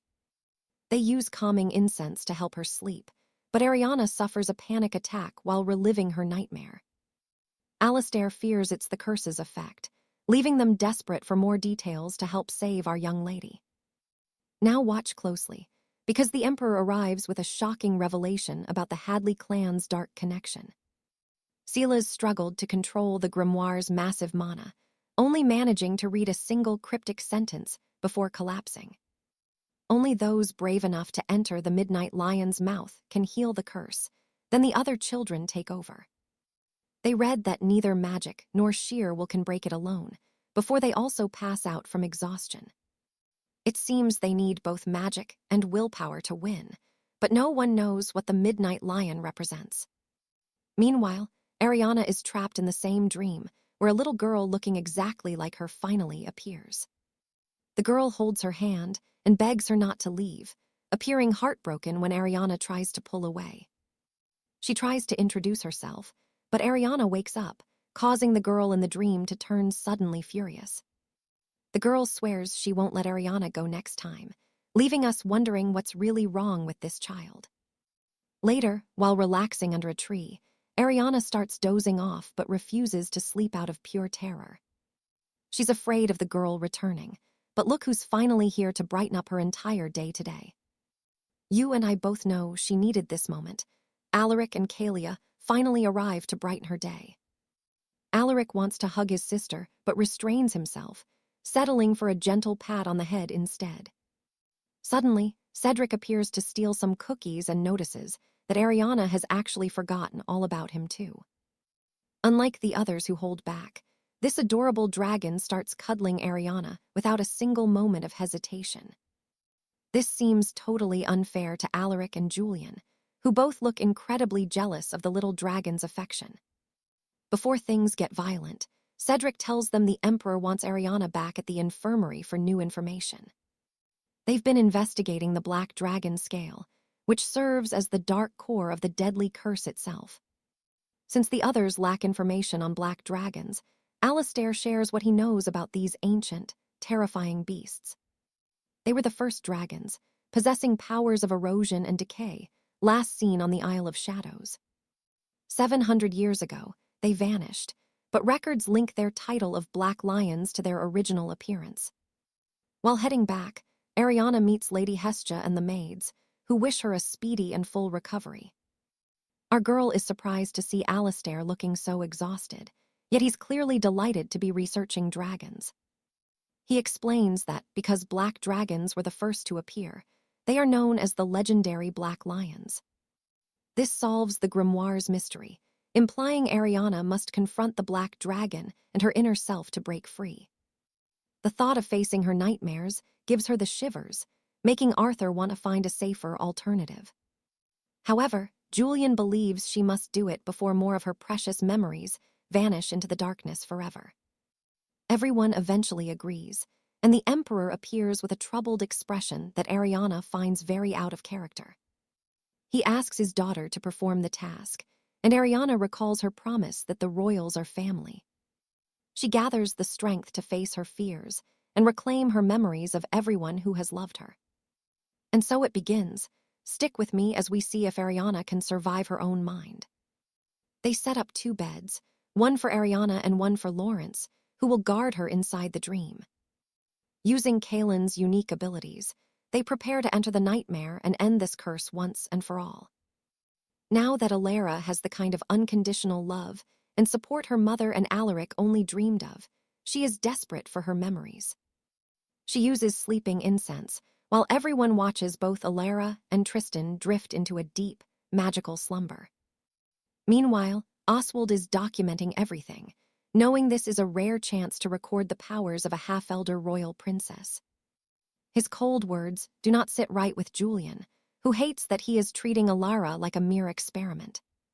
But Oswald warns him not to let emotions cloud his judgment, immediately sensing the commander's deep disdain for him. He asks whether Julian is acting as the princess's guardian, or as a man who is secretly in love with her. The whole family is hooked on the drama, and you can see Sid in the corner loving this tension. Inside the dream, Alara is being dragged by a girl through a lush forest full of flowers and magical creatures. The girl even prepares pastries for her, leaving Tristan shocked by how much this child looks like a young Alara. Except she has purple hair like Queen Morgana. He watches them bond until the little girl suddenly snaps. Now watch closely. She destroys the plates in a rage, terrifying Alara, who sees her mother's dark shadow. Alara begs her to stop, but the girl screams back, revealing the chilling truth. They are the same person. This creepy double reminds Alara that she is not truly kind, just a girl pretending to be her father's perfect daughter. The words cut deep, and though Alara tries to deny it, the girl introduces herself as her inner hatred.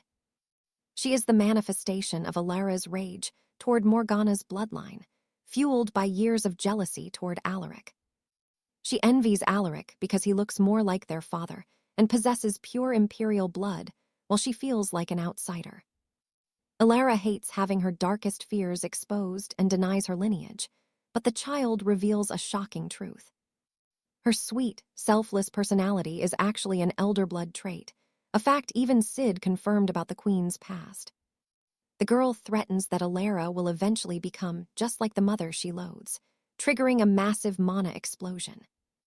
Back in reality, the confrontation between Oswald and Julian heats up as the princess's power begins to leak. Julian offers only a vague response, prompting Oswald to provoke him even further before the Emperor finally intervenes. Since Oswald is helping them, the Emperor asks for Julian's forgiveness, but gives the scholar a terrifying warning. He tells Oswald to be very careful how he treats his daughter, sending a literal chill down the man's spine. Suddenly, Tristan snaps his eyes open with a look of pure terror, warning everyone that Alara is in danger. Before he can explain, the entire chamber is shattered by a violent surge of Alara's overflowing mana. The blast injures the servants, forcing Alaric to lead the rescue while Alex tends to the wounded. Now outside, Sid carries an injured Oswald to safety. They can only watch helplessly as the palace shakes. The Emperor uses distortion magic to hide the chaos, claiming it was just an experimental mistake to the public. Alara lies unconscious, trapped in a storm of mana. The Emperor begs Tristan to re-enter her dreams. But he can't. Alara has completely locked him out, her subconscious pushing everyone away in a panic. You saw that too, right? This dark shadow is filling Alara's mind with terror while she curses her blood. Her self-hatred is so intense that her own magic is beginning to physically tear her body apart. Luckily, the Emperor quickly shields her with protection magic, though both he and Tristan are stunned by her power. They never expected her to match the sheer might of her father, despite always knowing she was strong. Alaric feels responsible for this. He remembers when Alara was gravely injured during their mother's brutal beatings. She had lost so much blood from a shattered wine glass that healing magic could not save her in time. That day, Alaric gave her half of his own mana to save her life, a sacrifice he'd make again. Honestly, Alaric's selfless act of putting his sister first is just next-level emotional storytelling. It makes sense now. Alara has elder blood, royal blood, and Alaric's mana, but it is still not enough for her father. He shatters the magical vines, as Alaric and Julian prepare to brave the storm and reach her. We know Alara had already conquered her fears about her heritage when they were younger. She had deep talks with Alaric and Julian back then, but the curse has stolen those precious memories. Now, she only remembers the agony and the hatred. She is drowning in resentment for her own blood. You and I just witnessed those memories spark. Trust me, you won't want to miss what comes next.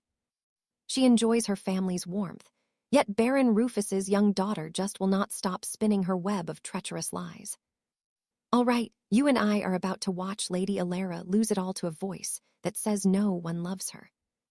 Alara finally accepts, but stops when she hears Lord Alaric calling her name. Her twin brother is right there, desperate to reach her. He pleads for her to return home, promising they can face any struggle as a family. He just wants his sister back. However, the shadow girl in her mind whispers that Alaric is lying. He is the loved one, the true heir of royal blood. Tricked and broken, Alara erupts in a black aura. She warns Alaric that they are different, that she is a monster destined to be alone. Claiming no one will ever love her, she shatters the High King's protection magic. The dark energy begins to spiral out of control. Sir Julian jumps in to shield Alaric, but is swallowed by the dark void. Duke Cedric pulls Alaric back just in time. Now watch closely, as Julian enters the curse and calls for Alara, while she refuses to even look at him. Inside the curse, Julian tries to reach Alara, but she remains frozen. She has retreated deep into the darkness of her own mind. The shadow girl stops him, furious that she captured the knight instead of the twin brother. Her rage begins to boil over. Julian warns the girl to stay away, but she demands respect, claiming to be his master. Julian sees through the lie immediately. He recognizes her for what she truly is, the curse itself, but his defenses fail as the shadow girl launches a sudden, weak attack. The knight is stunned when his aura fails to stop her. He finds Alara huddled on the ground, completely broken and alone. He realizes his own strength is fading because Alara is rejecting her own existence. She is literally being consumed by the darkness. The curse mocks her, suggesting they let Julian go while she stays forever. It's a slow, agonizing death for her soul. Julian attacks the curse repeatedly, but every wound he takes makes Alara feel worse. The darkness only grows stronger from her guilt. When Julian sees Alara crying and apologizing for his pain, a brilliant red aura erupts from his body. He won't give up. He pushes through the curse's attacks, ignoring the damage. Finally, he gets close enough to look her directly in the eyes. He reminds her of her royal blood and his vow as her protector. He gives her a gentle smile, filled with warmth. Alara's memories flood back and her eyes clear. But before she can speak, the curse stabs Julian right through the heart. I know what you're thinking, but wait, this isn't just a goodbye kiss. There is a secret plan in motion here. Outside, Alaric senses something is wrong. The king's instincts scream that something far more intense is happening inside that dark barrier. His fatherly intuition is spot on. You see, Julian wasn't just kissing her, he was transferring something vital to her. He forced her to swallow his own concentrated ether before passing out. Suddenly, Alara's power begins to flow like a massive tide. She finally sees the shadow girl as nothing but a parasite. The curse realizes Julian gave Alara all his magical strength. Unable to control her, the curse transforms into its true, terrifying form, a void worm, and launches a massive final strike. Alara's overflowing aura parries the blow effortlessly. As her memories return, she begins to cry, but her resolve is now ironclad. She prepares to face the black dragon head-on. She's no longer the scared girl they tried to break. The void worm is disgraced by its failure to consume her. It's now determined to kill Alara once and for all. But let's be real, this dragon messed up. Inside Alara is a mix of royal power and Julian's own soul. She doesn't care about bloodlines anymore. Only the people who love her matter. She is absolutely furious at the curse. The curse begins to shatter as her red mana flares. She stands there, more powerful than ever, holding the unconscious knight. The dragon admits defeat, explaining it was born from her own fears. Alara can't believe she was her own worst enemy. She's shocked that she still carries such terror. The curse just laughs, telling her that fear is a part of life. Fears will always exist as long as you have pain, but you can bury them deep with happy, loving memories instead. The void worm smiles and salutes her before vanishing. It knows it was defeated by her will and the people she loves. The nightmare is finally over. Alara opens her eyes to see if she's safe and sees her family waiting for her. She sees the High King and calls out to him. He rushes forward to hug his daughter, heart full of relief. He's so happy to hear her call him father again. Alaric is there too, welcoming his twin back to the light. The whole family gathers around her.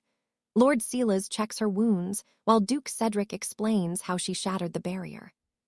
She has been sleeping for 1.5 days, while the royal guardians express their relief that she has awakened. But she immediately notices one person is missing. She looks around frantically, asking where Sir Julian has gone. Silas tells her that Julian hasn't woken up. Her father explains that his ether levels are dangerously low because of her power. She remembers Julian giving her everything so she could see through the dragon's lies. She knows she owes him her life. She then makes a silent request. Trust me, you and I are going to want to see what happens next. All right, you and I are about to dive into the emotional and dramatic finale of this royal romance. Let's see how it ends. Sir Julian is fading fast, his mana completely depleted, while that chest wound spreads like a dark curse that is slowly devouring his body.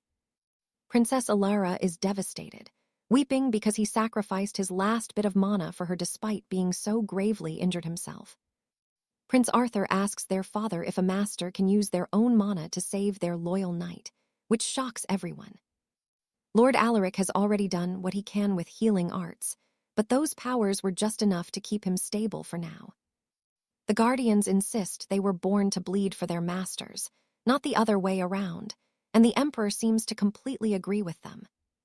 But Arthur isn't having it, arguing that if a knight can save a royal, then the opposite should be possible too.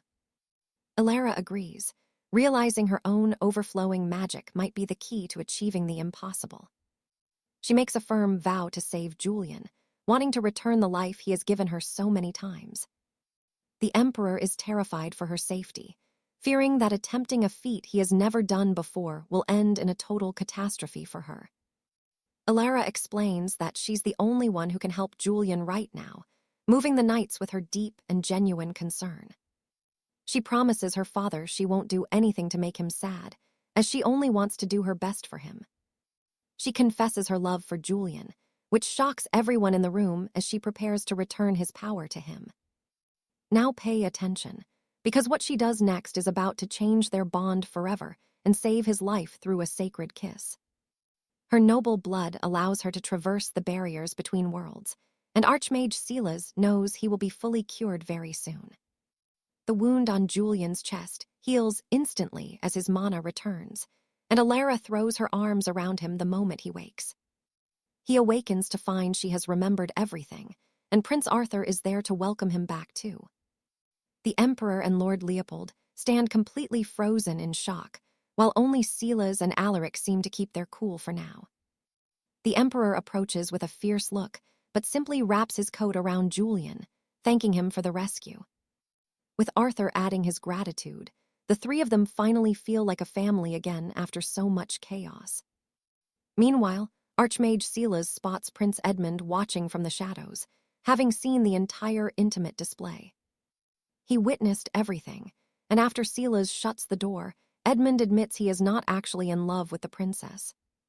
He admires her incredible talent and her strong, noble spirit, but decides to retreat for now to find his own path. He decides to retreat for now, though he still thinks he might have a chance to win her in the future. I know what you're thinking. Prince Edmund really doesn't know when to quit, does he? Silas is definitely entertained by his persistence. That night, the two finally share a private moment, and Elara takes the lead with a sweet kiss on his cheek. She confesses she heard everything when Arthur confronted him about his feelings, her face turning bright red.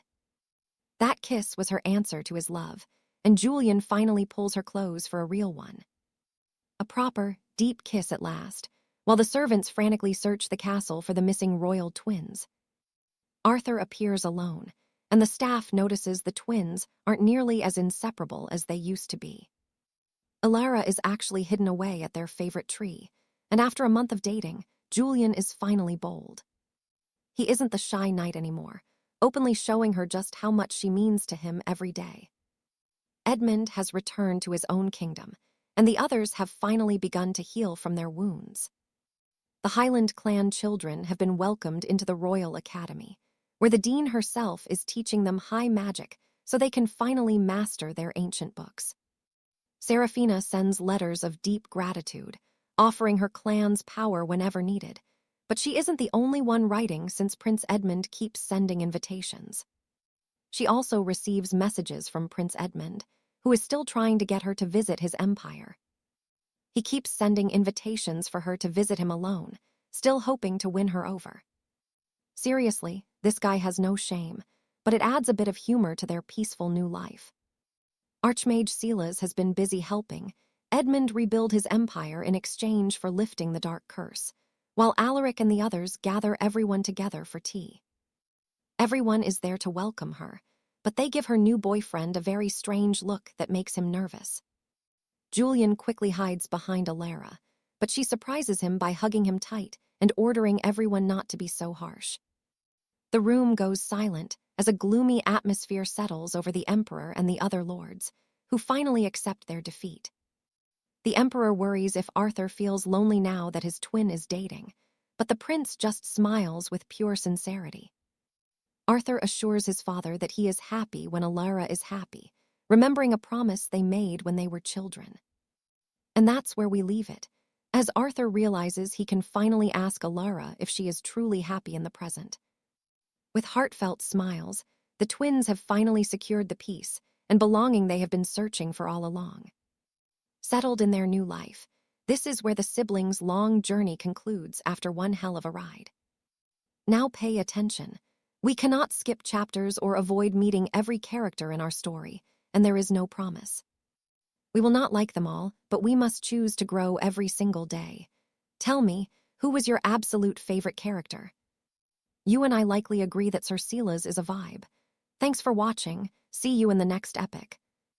Story.